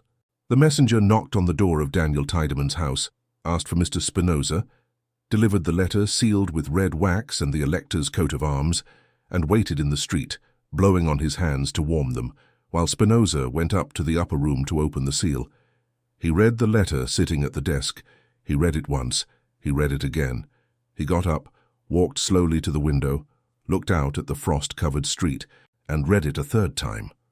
The letter was signed by Johann Ludwig Fabricius, professor of philosophy at the University of Heidelberg, and was sent on behalf of Elector Charles Louis of the Palatinate, one of the most powerful princes of the Holy Roman Empire. The content was extraordinary. The Elector offered Spinoza, in highly respectful terms, an ordinary chair of philosophy at the University of Heidelberg, generous salary, provided housing, full freedom to teach his own ideas. There was, however, a single condition, a final clause worded with diplomatic delicacy, but unequivocal. His Electoral Highness assures you the broadest philosophical freedom, of which you will know not to make improper use, disturbing the publicly established religion. Pause for a moment and think about the weight of that phrase. Broad freedom, as long as you do not disturb the publicly established religion. It was the most tempting offer Spinoza had ever received in his life. Heidelberg was, at that time, one of the most prestigious universities in Central Europe. Accepting meant leaving voluntary poverty. It meant having an institutional platform to spread his ideas. It meant having formal disciples, official students, a university library, a regular salary. It meant no longer being an obscure lens polisher in a Dutch village and becoming a prominent public figure in the European philosophical scene. Any other philosopher of the time would have accepted within 24 hours. Descartes had accepted a similar invitation from Queen Christina of Sweden. Leibniz would accept, a few years later, similar positions at German courts. It was part of the rules of the game. But Spinoza stood looking out the window with the letter in hand for a long time. The friends who came to visit him in the following weeks, Jarek Jellis, Lodewijk Meyer, Peter Balling, pressed him to accept. They argued that it was a unique opportunity, that he would finally have the resources to write in peace without the constant pressure of lens-polishing work, that he could directly form disciples without relying on letters and sporadic visits, that, with the protection of a powerful elector, he would be safer than he had ever been anywhere in Europe. Spinoza listened to all the arguments attentively. He did not immediately reject them. It took him almost a month to respond. And when he finally wrote his response on March 30th, 1673, he chose his words with the meticulous care of someone polishing a lens. The refusal letter, preserved in full, is one of the most remarkable pieces of all Spinoza's correspondence. He deeply thanked the elector for the honor. He acknowledged the generosity of the offer. But he explained, with apparent humility and absolute firmness, that he could not accept. The reason was the final clause. I do not know within what limits the freedom to philosophize should be confined, so that I do not seem to disturb the publicly established religion. In other words, Spinoza could not promise that he would not disturb religion, because his entire philosophy, taken seriously, necessarily disturbed religion. There was no way to separate one from the other. Accepting the clause would be lying, and he would not lie. When Fabricius read the response in Heidelberg, he showed it to the elector. The elector, it is said, slowly shook his head with an expression between respect and sadness, and said only, "He is an honest man." And the matter died there. Spinoza never received another university invitation. He remained for the rest of his life in his village with his lens-polishing lathe and his leather notebook. But the refusal of Heidelberg was not an isolated gesture. It was part of an existential stance that Spinoza had been maintaining for years and which would deepen in his last years of life.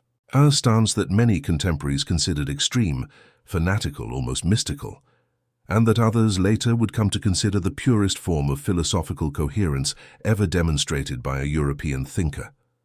Spinoza had consciously decided to live without any institutional safety net, without a religious community, without a constituted family, without royal patronage, without a university chair, without hired disciples, without an official publisher, without stable income beyond what he produced with his own hands.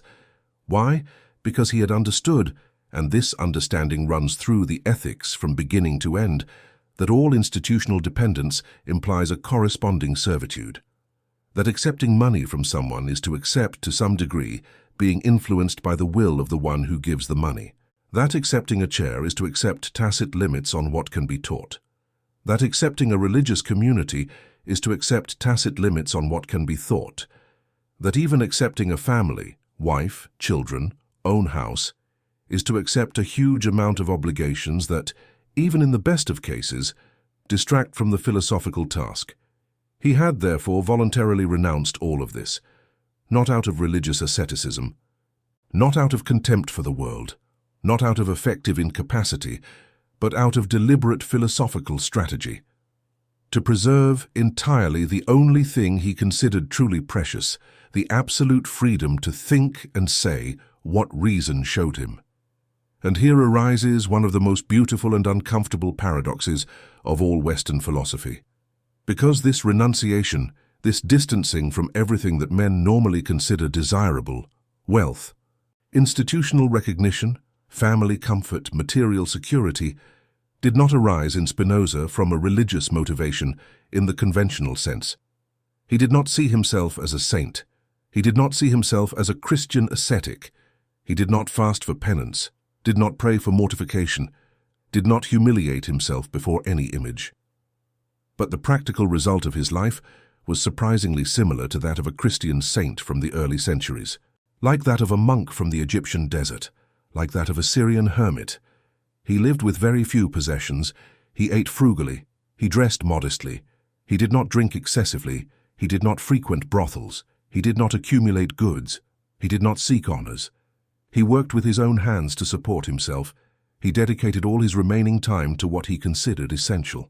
This apparent contradiction, a radically anti-clerical philosopher, leading a life resembling that of Christian mystics, did not go unnoticed by contemporaries.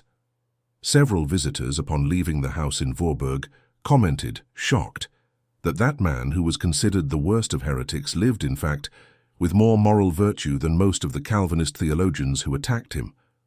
Pierre Bayle, the French philosopher who would write, "At the end of the 17th century, one of the most important refutations of Spinoza was forced to publicly acknowledge in his historical and critical dictionary that Spinoza had been, from the point of view of personal conduct, a man of exemplary virtue. Those who knew him," Bayle wrote, "and who still live today, agree in saying that he was a man of good company, affable, honest, helpful, and of a remarkably orderly character." Bayle said this with perplexity. How could an atheist, because for Bayle Spinoza was an atheist, although Spinoza did not recognize himself as such, live with such moral rectitude? Should not the loss of faith necessarily lead to a loosening of morals? Were not faith and morality inseparable? How to explain that this man, who denied everything that religion taught, lived morally better than many professed religious? It was a disturbing question for the official theology of the time, so disturbing that many contemporaries preferred simply to ignore it. Others, like Bayle, turned it into a true intellectual enigma around which much of Enlightenment thought would revolve in the following decades. But let us return to Voorburg, to the upper room, to the desk where Spinoza has just refused the Heidelberg chair. The year 1673 was a year of intense productivity. Freed from the university temptation, Spinoza turned with renewed energy to the ethics. Parts 3, 4, and 5, on the affects, on human servitude, and on freedom, were extensively revised and expanded. The theory of affects especially gained extraordinary depth. And here, reader, I need to introduce you to one of the most transformative ideas of all Spinozist philosophy. An idea that even today, in the 21st century, even after Freud, after the neurosciences, after all modern self-help literature, still retains an almost intact revolutionary force. The idea is this: human passions, joy, sadness, anger, jealousy, love, fear, hope, despair, are not moral accidents to be repressed. They are natural phenomena to be understood. Spinoza proposed in the third book of the Ethics to treat human affects exactly as a geometer would treat points, lines, and planes.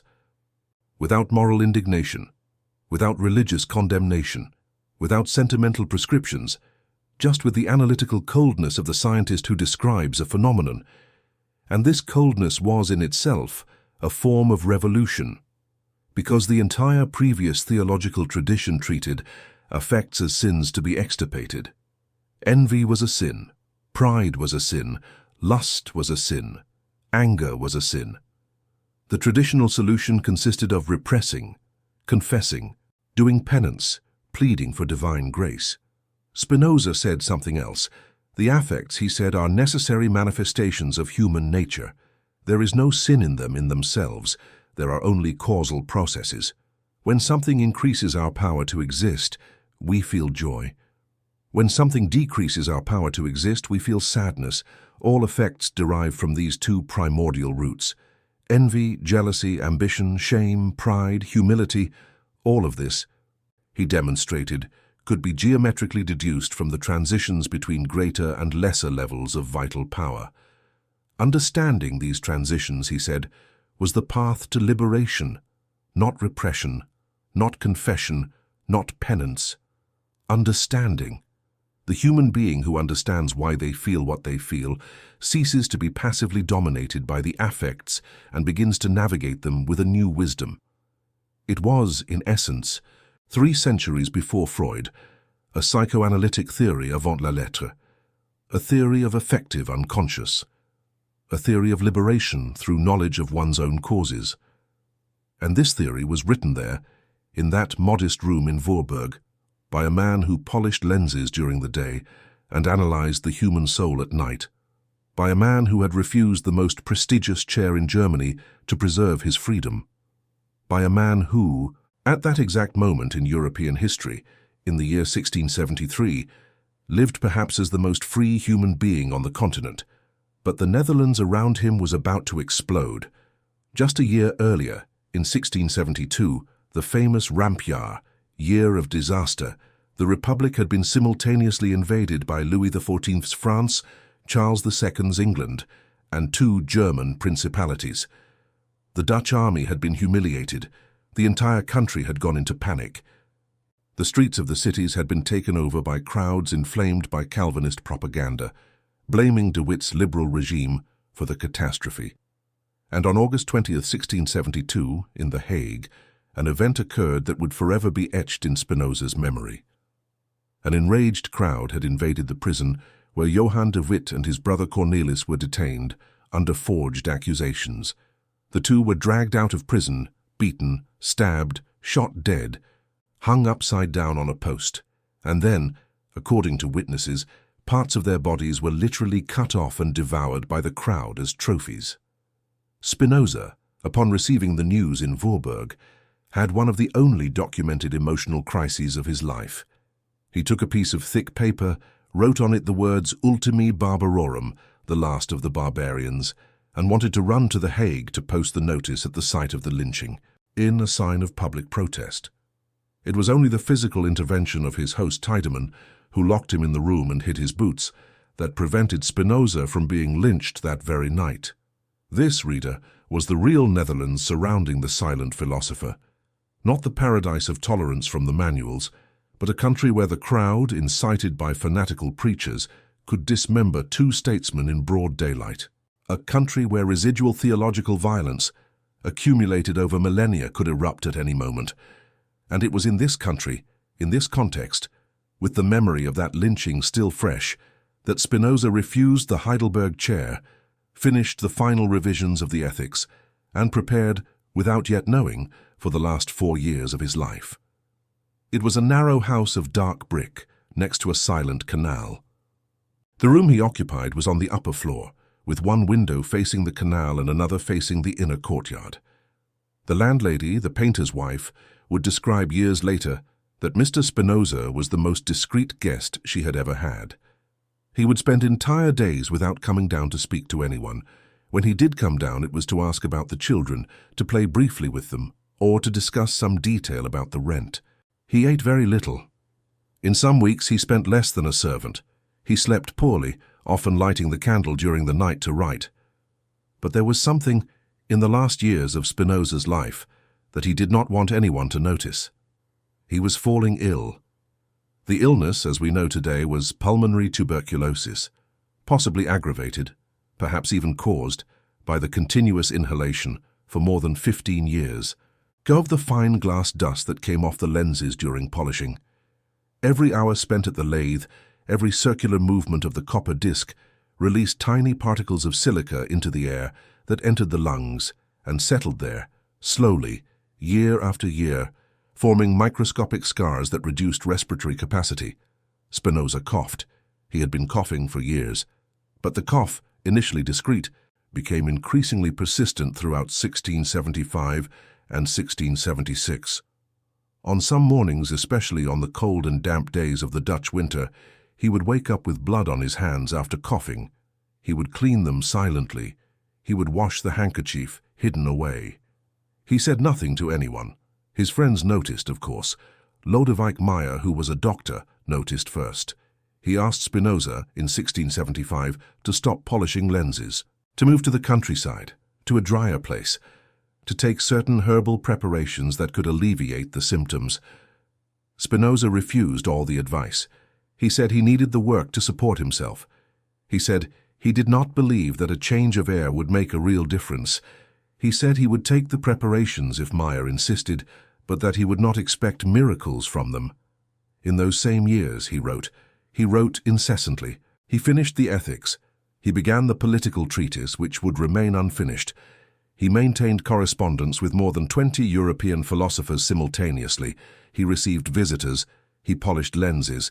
He coughed. He wrote more. And it was in those last years, more precisely in November 1676, that one of the most mysterious meetings in the history of philosophy took place, a meeting of which there are almost no direct records, about which both participants maintained an almost total silence for the rest of their lives, and which, nevertheless, may have changed the course of European thought in the following 50 years. Gottfried Wilhelm Leibniz came to visit him. Leibniz was 30 years old. He was brilliant, ambitious, diplomatic, deeply Christian, and absolutely fascinated by Spinoza's work. He had read the theological political treatise years before. He had obtained handwritten copies of fragments of the Ethics through intermediaries. He had secretly written enthusiastic notes about Spinozist thought, notes that he carefully kept away from the eyes of his aristocratic Christian patrons. But Leibniz was also a career man, and he knew better than anyone that being publicly associated with Spinoza was the quickest way to destroy an intellectual career in Christian Europe. So, when he passed through The Hague in November 1676, on his way from England to Hanover, Leibniz arranged the meeting with Spinoza in the most discreet way possible. Short visits at the end of the afternoon, without witnesses. Conversations in Latin, a language that both mastered perfectly. The two met, as is known from later notes by Leibniz, for several consecutive days. They talked about metaphysics, about physics, about the nature of substance, about the relationship between God and the world. Spinoza showed Leibniz parts of the manuscript of the Ethics, still unpublished. Leibniz took quick notes, in personal cipher, in small notebooks. And upon leaving The Hague, in early December, Leibniz returned to Germany with an intimate understanding of the Spinozist system that few contemporaries would ever have. For the rest of his life, Leibniz would publicly deny any influence from Spinoza. He would attack Spinoza in books and official letters. He would write pointed refutations, but in his private notebooks, discovered only centuries later, there was a deep, almost obsessive admiration for the philosopher from The Hague. And many historians of philosophy today believe that at least part of the Leibnizian system, the theory of monads, the doctrine of pre-established harmony, the conception of the logical necessity of reality, bears a silent, unacknowledged debt to those conversations in November 1676 in a modest room on Pavilionsgracht. And Spinoza, after Leibniz left, returned to his lens-polishing lathe. He coughed. He cleaned a bit of blood from the handkerchief. He sat at the desk and wrote a few more lines of the political treatise. Less than 3 months remained until the end. Sunday, February 21st, 1677, dawned grey over The Hague. A fine rain fell, almost mist, darkening the bricks of the houses and filling the canals with small, silent ripples. It was one of those Dutch days when the light seems never to truly arrive. Just a monotonous pallor stretches from dawn to dusk, with no distinguishable hours. Hendrik van der Spik and his wife left home early. They were going to the Sunday service at the Lutheran church, taking the children. They asked Spinoza before leaving if he needed anything. Spinoza replied no. He said, according to the painter's later account, that he was feeling a bit weak, that he probably would not come down for lunch, that he would just have a bit of broth and rest. Dr. Schuller, a friend and doctor, would come to see him that afternoon. There was no reason for immediate concern. The Van der Spiks left. The house fell silent. Upstairs, in the modest room, Spinoza lay on the wooden bed he had inherited from his father. He was 44 years old. He was extremely thin. His hands, resting on his chest, were almost translucent, with the thin fingers of the lens polisher, still stained with small marks of crystal dust. Dr. Lodewijk Meyer arrived, according to later testimony, in the early afternoon. There is no exact record of the hour. He went up to the room, examined Spinoza, asked the maid to prepare a chicken broth. He stayed alone with Spinoza for about an hour. It is not known exactly what they talked about. There are versions. Some say that Meyer asked Spinoza if he wanted to make any final profession of faith, as was customary at the time, and that Spinoza gently refused, saying that his philosophy was his profession of faith and that there was nothing to add. Others say that Meyer simply took notes of the friend's last requests, what to do with the manuscript of the Ethics, still unpublished, with the desk whose contents needed to be preserved, with the few personal belongings. The fact is that at some point that Sunday afternoon, between 3 and 4 o'clock, Hendrik van der Spyk and his wife returned from church. They went up to the room. They found Spinoza lying down, still conscious, calmly talking with Meyer. They talked a little more. Mrs. van der Spyk went downstairs to prepare the broth, and when she returned to the room, a few minutes later, with the warm bowl in her hands, she found the two men in silence. Meyer was sitting on the edge of the bed, gently holding Spinoza's wrist. Spinoza had his eyes open, turned toward the window. He was no longer breathing. He had died in silence, without dramatic last words, without visible agony, without cries. He had simply stopped, at some moment between one breath and another, like a candle that goes out without anyone noticing the exact instant. According to later records, it was approximately 4 o'clock in the afternoon on Sunday, February 21, 1677.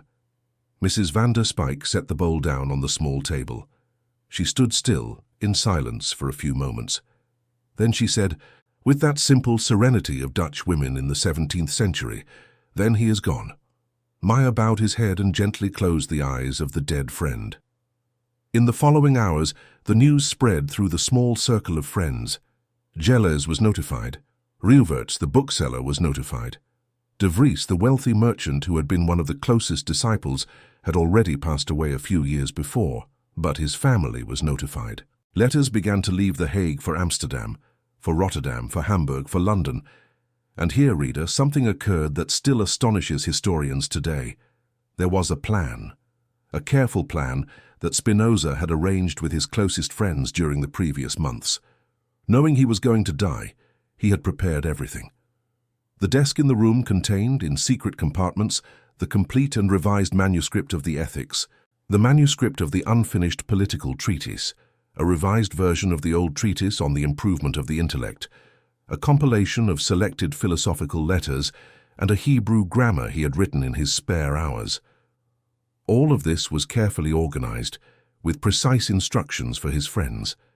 And on the very night of February 21st, before Spinoza's body was even removed from the room, Hendrik van der Spyk, following prior instructions, carefully locked the desk.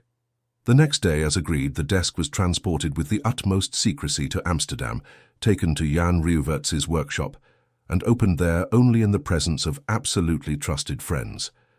The reason for the secrecy was simple. The manuscripts, especially the Ethics, were literally dangerous. If the authorities knew of their existence before they could be published, they would be confiscated and destroyed. Everything Spinoza had built over 15 years of polishing each concept, each demonstration, would vanish. The friends worked quickly. The manuscripts were organized, prefaced, some lightly revised. In a few months, an extraordinary editorial effort for the time, a posthumous edition of the opera Posthuma was ready. It was published still in 1677, in the same year of his death. In Latin, without an author's name on the cover, just the initials BDS, no clear indication of the printing city.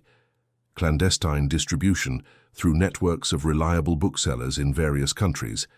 And it was thus, in a discreetly printed book, without fanfare, that the text we know today as the Ethics demonstrated in the manner of geometers came into the world. The reaction was exactly what Spinoza had predicted. In a few months, the book was banned in almost every country in Europe. In February 1678, the Reformed Synod of Southern Holland declared it blasphemous, impious, and profoundly dangerous.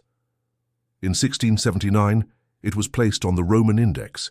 In 1680, copies were publicly burned in Rotterdam. In 1690, the Parliament of Paris ordered that all copies found on French territory be confiscated and destroyed. But the book circulated. It always circulated. There was always some copy that escaped. Clandestine printers would reprint editions. Booksellers would hide volumes in false bottoms of chests. Students would hand copy entire chapters. The young philosophers of the late 17th and early 18th centuries read the Ethics in secret, by candlelight, behind locked doors, in university rooms. Spinoza, dead, was more dangerous than alive, and he had been buried on February 25, 1677, in the cemetery of the Nieuwe Kerk Church in The Hague, in a simple coffin, in a shallow grave that 2 years later, according to the custom of the time, was reopened for other burials.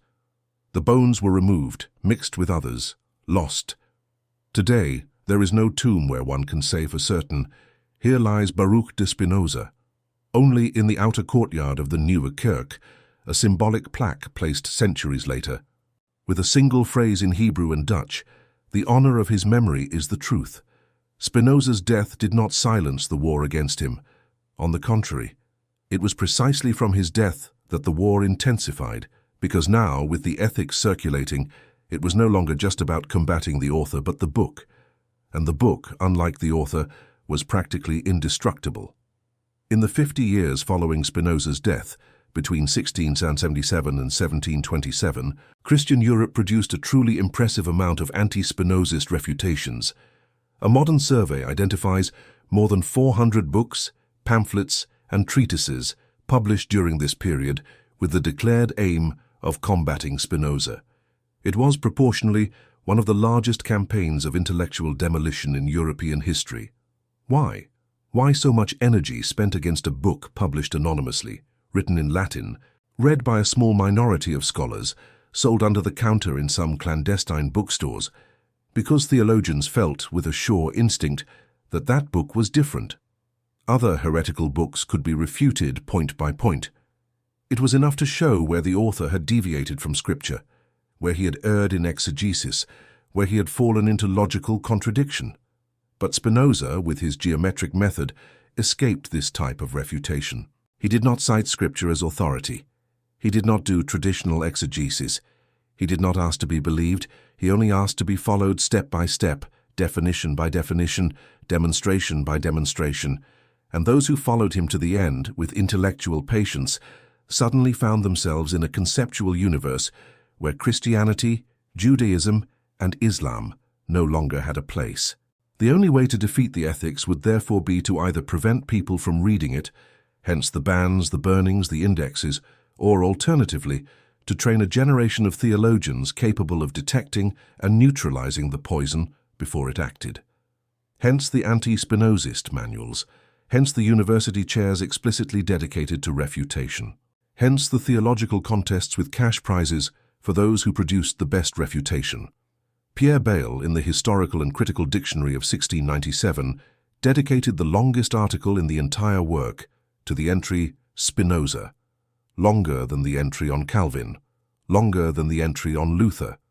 Bayle considered Spinoza a systematic atheist, a term he practically invented to describe him, and treated the Spinozist system as the most serious intellectual challenge that Christianity had faced in its entire modern history. Christian Wolff in Germany was expelled from the University of Halle in 1723 on charges of disguised Spinozism. He was forced to leave Prussia in 48 hours under threat of imprisonment. Friedrich Heinrich Jacobi in 1785 published a book recounting a conversation he claimed to have had with the old Lessing, a German playwright and philosopher considered an exemplary Enlightenment figure. In the conversation, according to Jacobi, Lessing privately confessed that he was a Spinozist. The revelation caused a resounding scandal in German-speaking culture, the so-called Pantheismus-Streit, the pantheism dispute, which would dominate German philosophical discussions for more than a decade, involving Kant, Goethe, Herder, Mendelssohn, Schelling. And it was precisely at this moment, at the end of the 18th century, that something extraordinary began to happen. Spinoza, after more than a century of almost universal vilification, began to be slowly rehabilitated. Not by theologians, they would continue to attack him for another century, but by poets, philosophers, scientists, artists. Goethe, in one of his famous dialogues with Eckermann, openly declared that Spinoza had been the author who had most profoundly shaped him, that he had read the Ethics dozens of times, that he felt with each rereading a new serenity entering his life, that he considered Spinoza not an atheist, but the most profoundly religious philosopher that had ever existed, just with a different, broader, truer religion. Schelling, in his Philosophy of Nature, explicitly resumed Spinozist categories. Hegel, as much as he criticized Spinoza on specific points, solemnly declared in his lectures on the history of philosophy, either one is a Spinozist or one is not a philosopher. It was an extraordinary admission from a deeply Christian thinker. It meant everyone who dares to think to the end without retreating before the consequences necessarily finds themselves walking at some point through the territories that Spinoza was the first to map. And Heinrich Heine, the Jewish German poet who would live centuries later, wrote one of the most beautiful phrases ever written about Spinoza. When one reads the Ethics, one feels as if in front of living nature. One sees a forest of pulsating thoughts, where each leaf touches all the other leaves, and in the background a silent harmony resonates that comes from afar, from very far away. But the most surprising rehabilitation, perhaps, would come from the world of science. Albert Einstein in the 20th century would declare on more than one occasion that he believed in the God of Spinoza. When Rabbi Herbert Goldstein asked him in 1929 in a telegram if he believed in God, Einstein replied with telegraphic brevity, "I believe in the God of Spinoza, who reveals himself in the harmony of all that exists, and not in a God who concerns himself with the fate and actions of men." It was the most resounding posthumous victory one could imagine. The greatest scientist of the 20th century, in a public gesture, explicitly embracing the conception of God that had been considered, for almost 3 centuries, the greatest heresy ever formulated in Europe. And here, reader, it is necessary to return to the original question of this story, to the question that opened the introduction, to the question that is in the title. And if the heretics were not burned for lying, and if they were burned for getting too close, let us begin to answer. The answer, like everything in Spinoza, is geometric. It has several layers. Imagine, reader, a huge room, a circular room with tall columns, walls painted with frescoes of angels and demons, and in the center a golden throne. On the throne, a heavy crown. Behind the throne, a giant cross. To the right of the throne, a man in priestly robes. To the left, a man in military armor. In front of the throne, a silent crowd, kneeling, with their faces turned to the ground. This room is medieval and early modern Europe. The throne is power. The crown is political sovereignty. The cross is religious sovereignty. The priest and the military man are the 2 arms that support the throne. The kneeling crowd is common humanity. And this entire structure, this architectural arrangement of throne, crown, cross, priest, military, and crowd, functioned thanks to a single central idea, an idea so powerful, so enduring, so effective, that it sustained the European social order for more than 1,500 years without major contestations. The idea was this: God is separate from the world. God is above. God speaks only through authorized intermediaries. These authorized intermediaries are priests, kings, bishops, officially recognized prophets. To reach God, one must go through them. To receive divine blessing, one must obey them. To have eternal salvation, one must submit to the hierarchy they represent. It was a simple idea. But it was also a brilliant idea from a political point of view, because it created a chain of submission that went from the humble peasant, passed through the parish priest, rose to the bishop of the diocese, to the archbishop of the province, to the cardinal, to the pope, and finally, supposedly, reached God himself. Each link in the chain received, from the immediately superior position, its authority. Each link in the chain transmitted to the immediately inferior position its orders. And no one, at any point in the chain, could address God directly without passing through the intermediate links. The same principle applied on the political side. The peasant obeyed the feudal lord obeyed the duke obeyed the king. The king was anointed by the bishop, received the crown from the hands of the pope, and ruled by divine right. The entire chain rested on the central assumption that God, up there, transcendent, separate from the world, had delegated his authority to this specific structure. Now, reader, pay attention, because this is where the forbidden door comes in. And if God is not separate from the world, and if God is the world, or is in all things equally, and if every leaf of a tree, every drop of water, every human heart contains the divinity within itself, without any need for an intermediary. Think for a moment about what this means from the perspective of the entire power structure. It means that the throne has no more metaphysical justification, because the crown that the king wears was not placed there by any separate and transcendent God, but is merely a piece of metal shaped by human hands. It means that the cross, over the throne, ceases to be the mark of a separate celestial authority and becomes merely a historical symbol of a specific human figure. It means that the priest next to the throne loses his essential function, the function of mediating between men and God. Because if God is in all things, no mediation is necessary. Every human being has direct access to the divinity simply by existing. It means, therefore, that the entire room, the throne, the crown, the cross, the priest, the military, can remain only by social convention, by tradition, by habit, by inertia. But it loses its ultimate justification. It loses what sustained it at the bottom of things. It becomes a disenchanted room. And a disenchanted room, reader, is a room that can be reorganized. Kings begin to be deposed. Priests begin to lose their tithes. Military men begin to have to justify their wars with rational arguments, no longer invoking sacred causes. The crowd slowly stop kneeling, stand up, look around, and begin to ask, and why does this entire structure even exist? Why does that man wear the crown? Why does that other wear the priestly garment? Why? This is the forbidden door. It was not an abstract philosophical door. It was a concrete political door. That led, with logical necessity, to democracy, to the secularization of the state, to modern individualism, to freedom of conscience, to the dissolution of the old regime.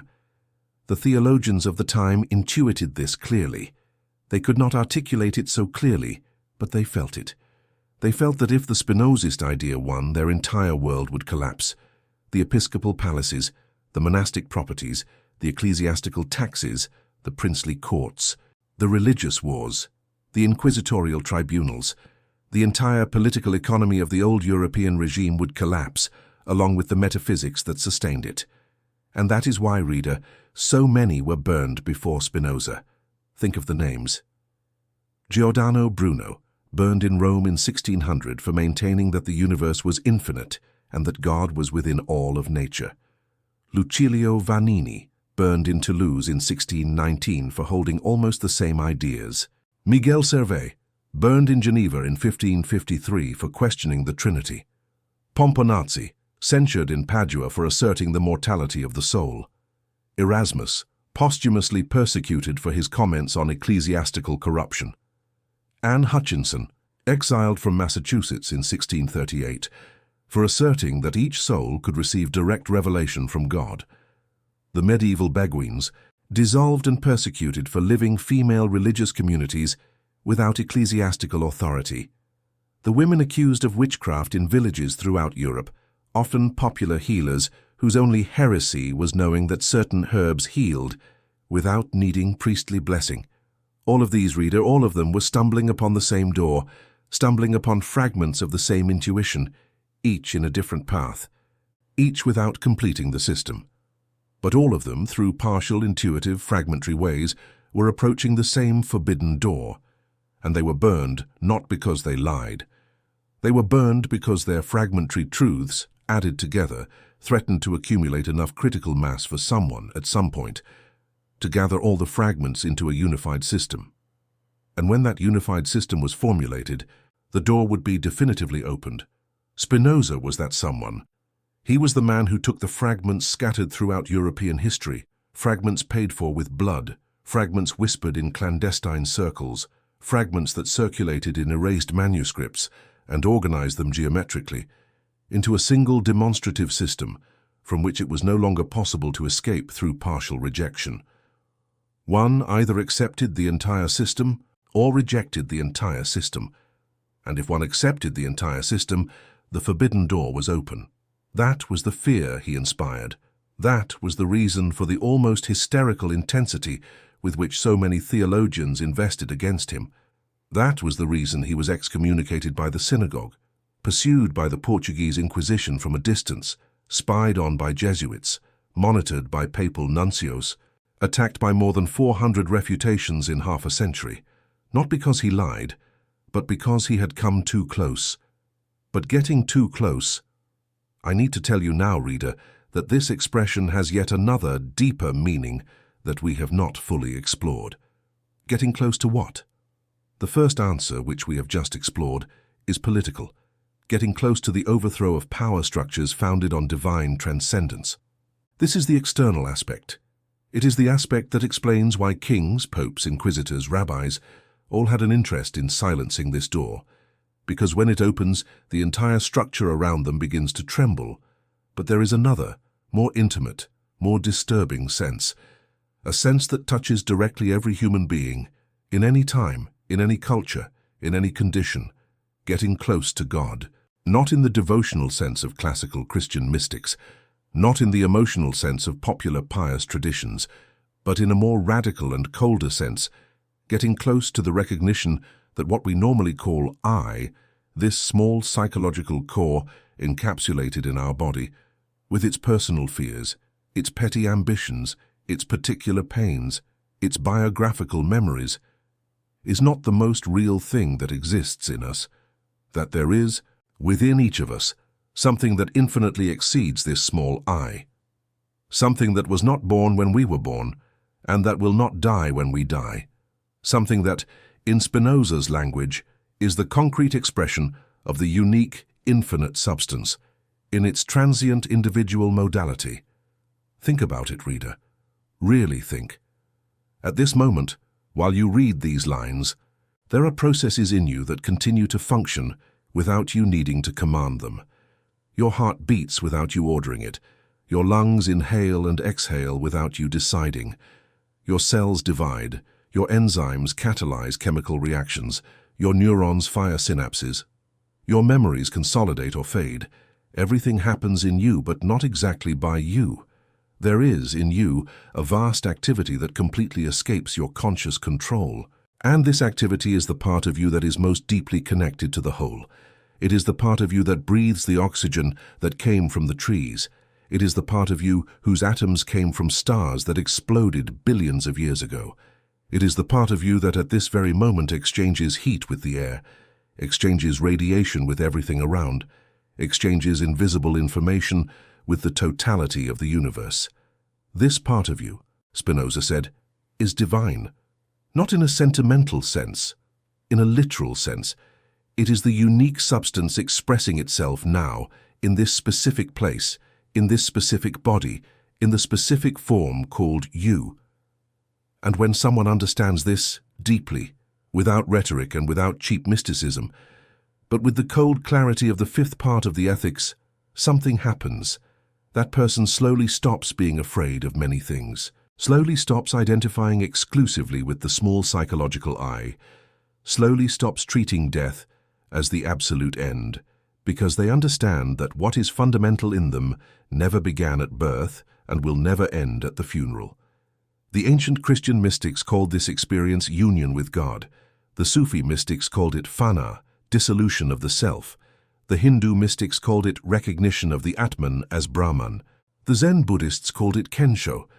Each tradition had its name for this experience, but Spinoza, and this is absolutely extraordinary, wrote about this experience in philosophical Latin, without invoking any mystical tradition, without using devotional metaphors, without resorting to ecstatic states, just demonstrating axiomatically that this experience is the necessary logical consequence of someone who takes thought to the end.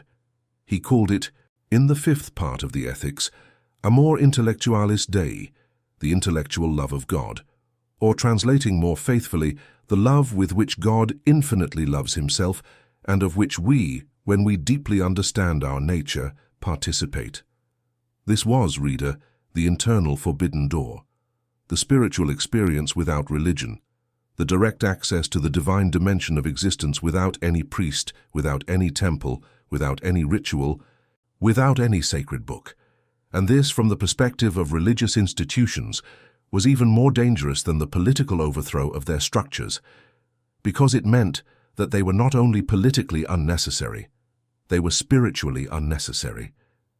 That every human being, endowed with sufficient reason and sufficient patience, could reach the highest state of human beatitude without ever having stepped into a church, a synagogue, a mosque, a temple. It was the total disinstitutionalization of the sacred. It was the handing over of divinity to the common hands of each one. It was, at its core, the worst heresy of all. Because it removed from the ecclesiastical hierarchy not only its temporal power but its spiritual monopoly.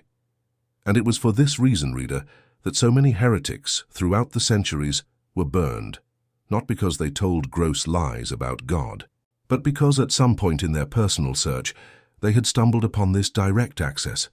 They had felt, even if confusedly, that God could be found within them, or in nature, or in silence, without needing to go through official channels. And by witnessing this publicly, they automatically became enemies of the official channels, the medieval Beguines with their autonomous female communities, the mystics of the Rhine like Meister Eckhart, posthumously condemned in 1329 for saying that the birth of God in the human soul is the same eternal birth of the Son in the bosom of the Father. The Free Spirit Brothers, burned in various regions of medieval Europe for asserting that the soul united with God no longer needs either sacraments or commandments. Marguerite Porete, burned in Paris in 1310, author of a book called The Mirror of Simple Souls, in which she described exactly the Spinozist state avant la lettre. The soul that, dissolved in divine love, no longer needs any institutional intermediary for anything. All of them, in varying degrees, with diverse vocabularies, were approaching the same point, and all of them were silenced before they could fully articulate the point. Spinoza was the one who articulated it, and that is why his death, in February 1677, was not just any death. It was a historical event of great significance, even though it went unnoticed in its time. It was the moment when the forbidden door ceased to be just a fragmentary intuition of scattered heretics and became a complete, demonstrative, transmissible system, incinerable only by the destruction of each individual copy, which evidently was impossible. The ethics survived. It traversed 3 centuries of prohibitions. It found more and more readers. It influenced more and more thinkers, scientists, artists, clandestine mystics. And today, in any bookstore, in any city in the world, anyone can buy a copy of the Ethics for a modest price, take it home, open it to the first page and begin to read. By cause of itself I understand that whose essence involves existence, that is, that whose nature cannot be conceived except as existing.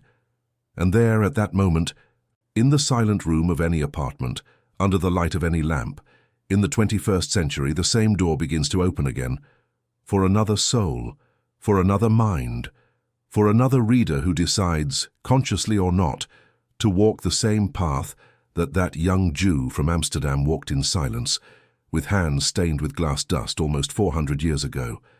And that door, once opened, never closes again.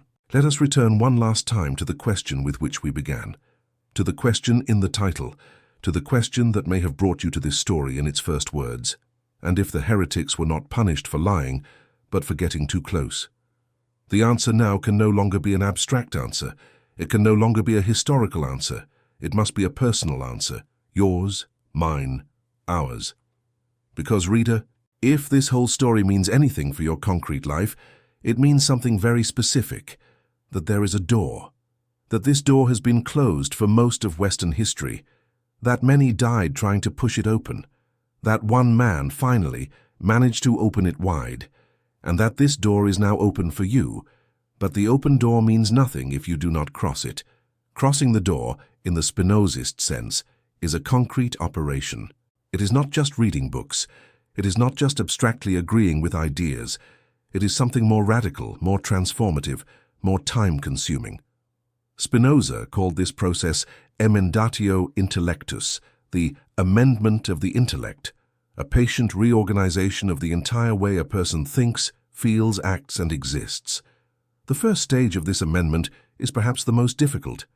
It consists of recognizing that what we normally feel as freedom, the everyday sensation that we freely choose our opinions, our desires, our loves, our fears, is largely an illusion. Spinoza demonstrated, with that geometric coldness that was his hallmark, that we are traversed by a huge number of causes that we do not know. Heredity, family history, culture, language, education, marketing, political discourses, small forgotten traumas, greatly misunderstood hopes. All of this composes, without us realizing it, most of what we take for our personal identity. The second stage consists of beginning to investigate these causes, without self-condemnation, without moral flagellation, just with curiosity. As a scientist observes a phenomenon, Spinoza said, so the wise person observes their own passions. Why do I feel anger when this happens? Why do I feel fear in front of that? Why am I jealous of so-and-so and not of such and such? Each of these questions, taken with patience, opens a chain of causes, and as the chain becomes more visible, blind affection begins to be replaced by understanding. The third stage, according to Spinoza, is the most wonderful.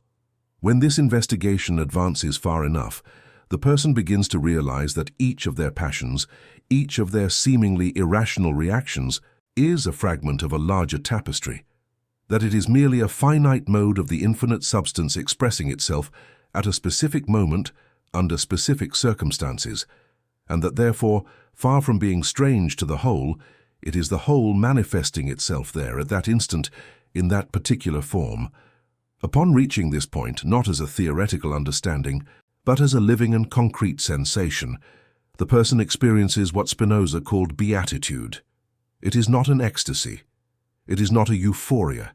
It is something quieter, a kind of fundamental peace that rests on the recognition that we belong integrally to the infinite fabric of the real, and that this belonging cannot be taken from us by any circumstance. He wrote, in the last proposition of the Ethics, in a sentence that many consider the most beautiful ever written in philosophical Latin, Beatitudo non est virtutis premium, sed ipsa virtus. Beatitude is not the reward of virtue. It is virtue itself. In other words, living rightly is not a means to achieve some future reward, celestial, earthly, social, whatever it may be. Living rightly is in itself the reward. The person who deeply understands their nature and acts in accordance with that understanding is already, in the very act of living this way, in the fullness of the possible human existence. That is why he refused the chair at Heidelberg. That is why he refused the 1,000 florins a year offered by the synagogue. That is why he refused his paternal inheritance, accepting only a bed. That is why he lived 21 years polishing lenses in a modest room, with a single window, eating little, sleeping less, without a woman, without children, without honors, not out of sacrifice, not out of religious asceticism, not out of emotional incapacity, but because he had understood in his own flesh that beatitude was not somewhere ahead, in some future reward, in some post-mortem promise. It was right there, at that very moment, in the very act of thinking, polishing, living, breathing, existing. And this understanding is the forbidden door. It is the door that made every heretic who approached it dangerous, because a human being who understands this can no longer be controlled by traditional mechanisms of power. They cannot be intimidated by the threat of hell, because they already know that their fundamental existence does not belong to the games of moral merit and demerit. They cannot be seduced by the promise of heaven, because they already have here what others promised for later. They cannot be manipulated by envy, fear, or the desire for social approval, because they have seen where these affections come from and how they work. A human being like this is free, truly free, in the most radical sense of the word. And a society composed of such beings would be a society that the ancient powers would absolutely not know how to govern. That is why the bonfire. That is why the cherub. That is why the knife in the alley. That is why the Inquisition. That is why the indexes. That is why the prohibitions, the burnings, the exiles, the damp cells where Adrian Koerberg died. That is why, for almost 1,500 years, this access was watched over by all the established powers of Western civilization. But the access, reader, survived. It survived in the works of Christian mystics. It survived in Sufi and Kabbalistic traditions. It survived in the fragments of ancient philosophy that escaped censorship. It finally survived in the demonstrative system that solitary man built while polishing lenses in Voorburg and The Hague. And it is here now, before you, ready to be traversed by anyone who has courage and patience.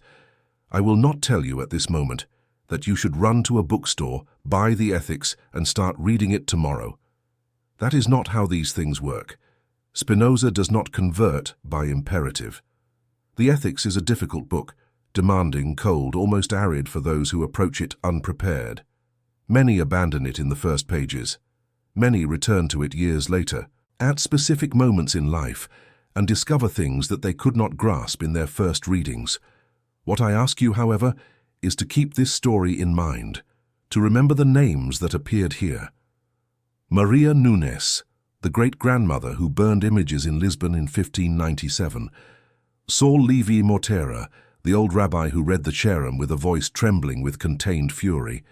Clara Maria van den Enden, the young woman who refused Baruch's hand and probably never knew how much that weighed on the definitive configuration of his life. Adrian Koerberg, who paid with his life on a straw bed for the courage to try to popularize his friend's ideas in Dutch.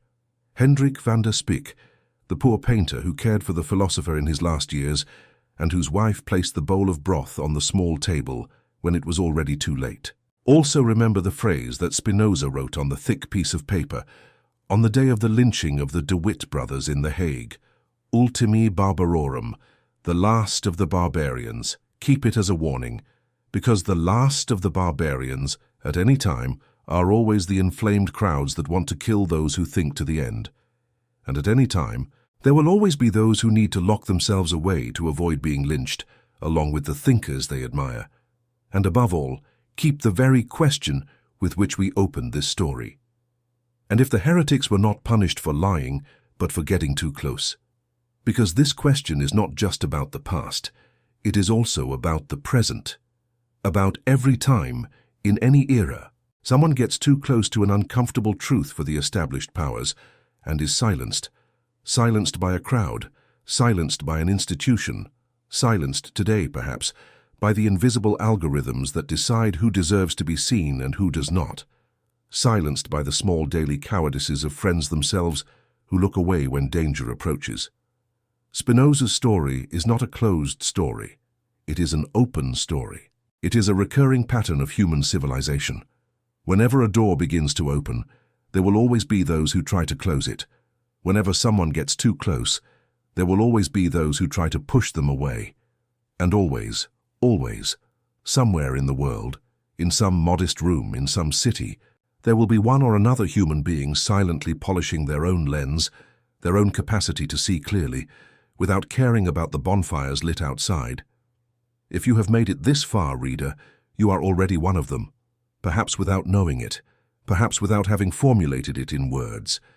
But the simple fact of having walked with me through this entire story, of having accepted to stop, reflect, feel, question, is evidence that something in you recognizes the door. And recognizing the door is the first step to crossing it. May this first step now be the beginning of many. And may, at the end of your own years, you look back and realize that you lived, in your own way, at your own scale, with your own modest tools, the same vocation that man lived in a 17th century Amsterdam, the vocation to think to the end, the vocation not to retreat before the consequences, the vocation to polish lenses, the lenses of one's own spirit, until finally, after a long time, after much patience, after much silence, the distant image becomes, at last, clear. And when that image becomes clear, reader, you will smile. You will smile like that young man smiled in July 1656 in Van den Enden's workshop, when he realized that the expulsion was, in fact, a liberation. And then the story, which seemed to have ended in 1677 with the silent death of that solitary philosopher, will continue. In you, through you, beyond you.